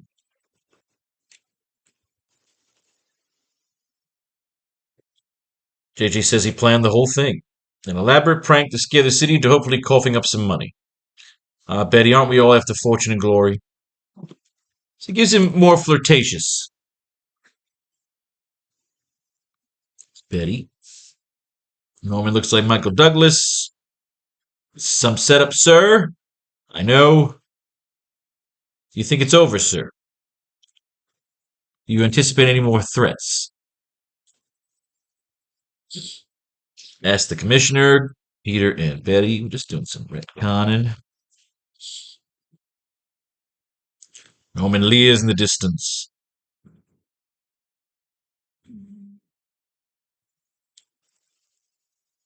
Long believed dead.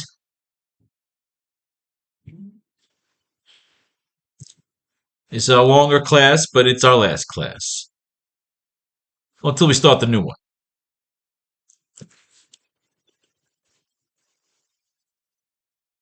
Betty Brandt. It was. And Empire City. Do, do, do.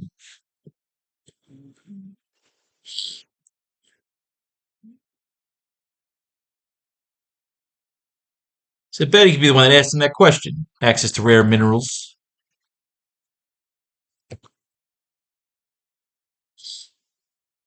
Well, Petty and the commissioner look on.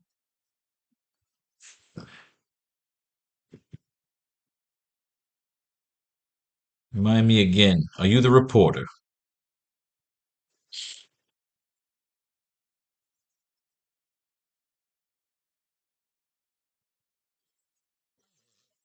Okay. We see images.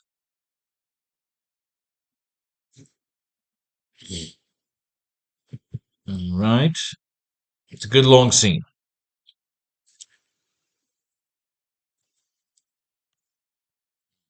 Betty, Betty, Betty.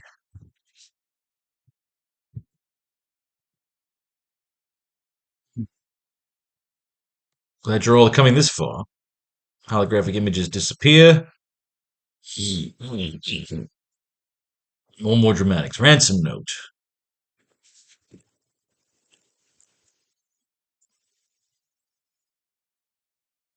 Ransom note to Betty. Jameer cryptic message nets. Demonic face of the goblin. Stops before he makes his exit. Commissioner Stacy follow Norman. Betty and Peter follow Norman.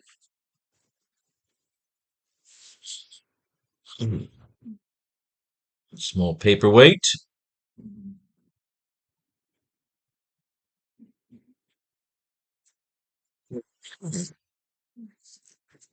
Cut back to Norman walking with Betty. Peter. Betty Brandt.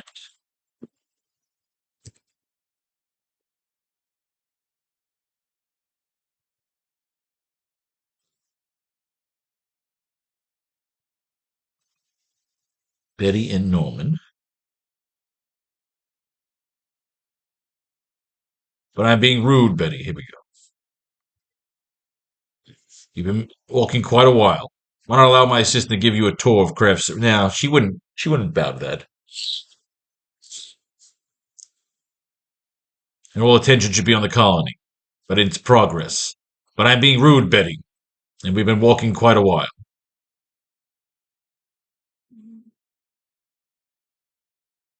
Why not allow my assistant to give you a tour of the new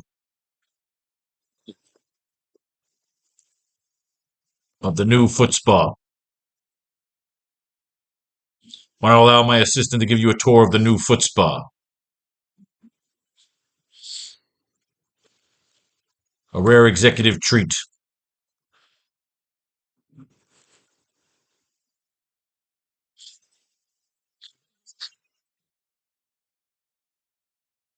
I will appreciate you not offering that little morsel up for now, and I still have much planning.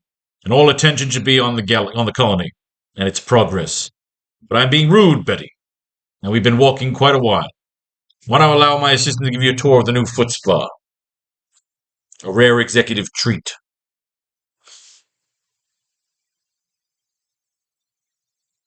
You see a beautiful Daryl Hannah-like assistant escort Betty away as she escort Betty away. Norman.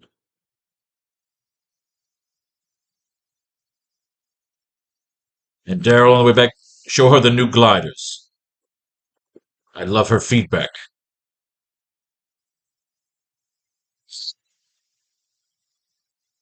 We don't need the line here, we can throw that away. Checking his camera, Norman leers in on Peter like he is inspecting him. All right, good. I think we're done with Betty here. Headlines, you recognize Craven. Close up on the Peter Parker. You work for him. You work for that guy. SFX.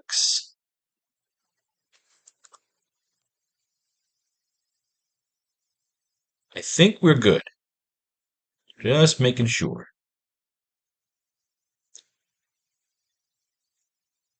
Fill it with our hands. This is showing the death of the Sinister Six.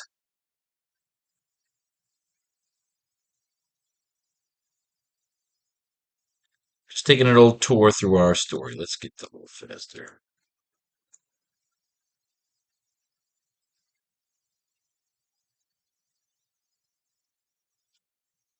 Okay, we don't think we see Betty again. Just want to make sure.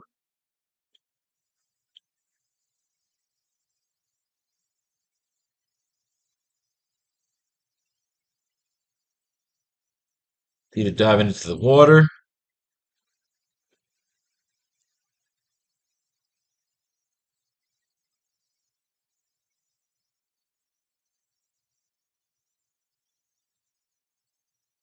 Laser shooting. Peter. Spider-Man. Pair of boots. Spider-Man, Spider-Man, Commissioner Stacy, Spider-Man, Spider-Man, Stacy, Spider-Man.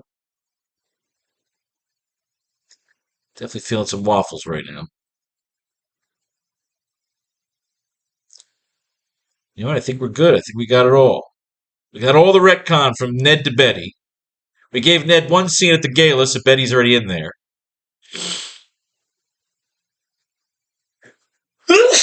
Fucking A. I don't get to enjoy my victory because I have an allergy attack, but a victory is still a victory.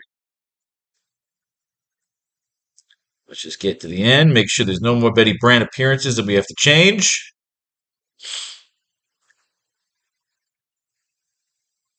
Fuck your mother. I can't believe we are done. It's so fun. I mean, I started doing this about a month ago. We wrote a 100-page graphic novel. Panels, dialogue, fucking art is already in fucking progress, cover variants, the whole goddamn schmear.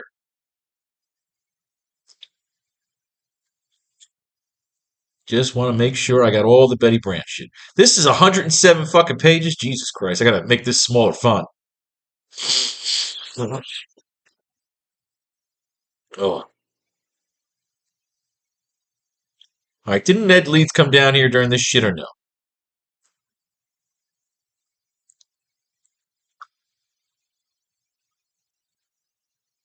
I don't think he did. Norman, Spider-Man, Commissioner Stacy.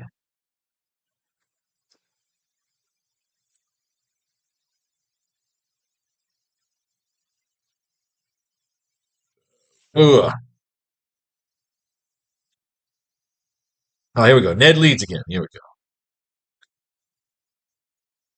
Betty Brant. See that good? On the last page. Here we go.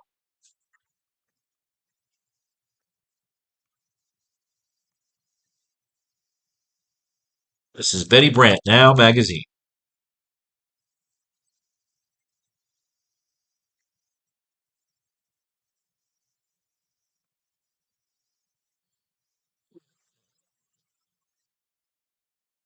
One recently blended a fugitive, working in conjunction with the EMPD.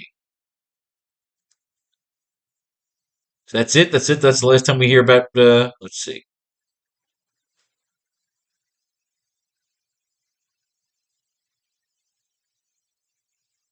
That's it, man. We are done. We've retconned the Ned leads into Betty Brant. Ned still gets his scene. We need one more cover. It's AracKnight 4. We need at least 4 variant covers. This fucking thing is done. Done, done, done. Gwen and Mary Jane as geishas in Japan. Slave Leia, Vanessa Fix, and Frozen Kingpin. Dr. O, Terminator, Darth Vader cover. And what? How do we finish it? Betty Brant, reporter. Extraordinaire. How do we close this out?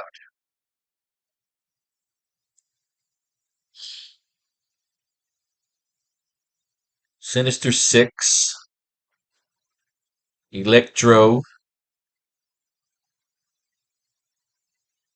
Who else do we bring? We brought in Craven, Chameleon. Geishas in Japan. You know what? My Fantastic Four strip poker cover. Strip poker. Since we have fought in the Baxter Building, strip poker at the Baxter Building. Featuring Sue Storm, Medusa, and Crystal.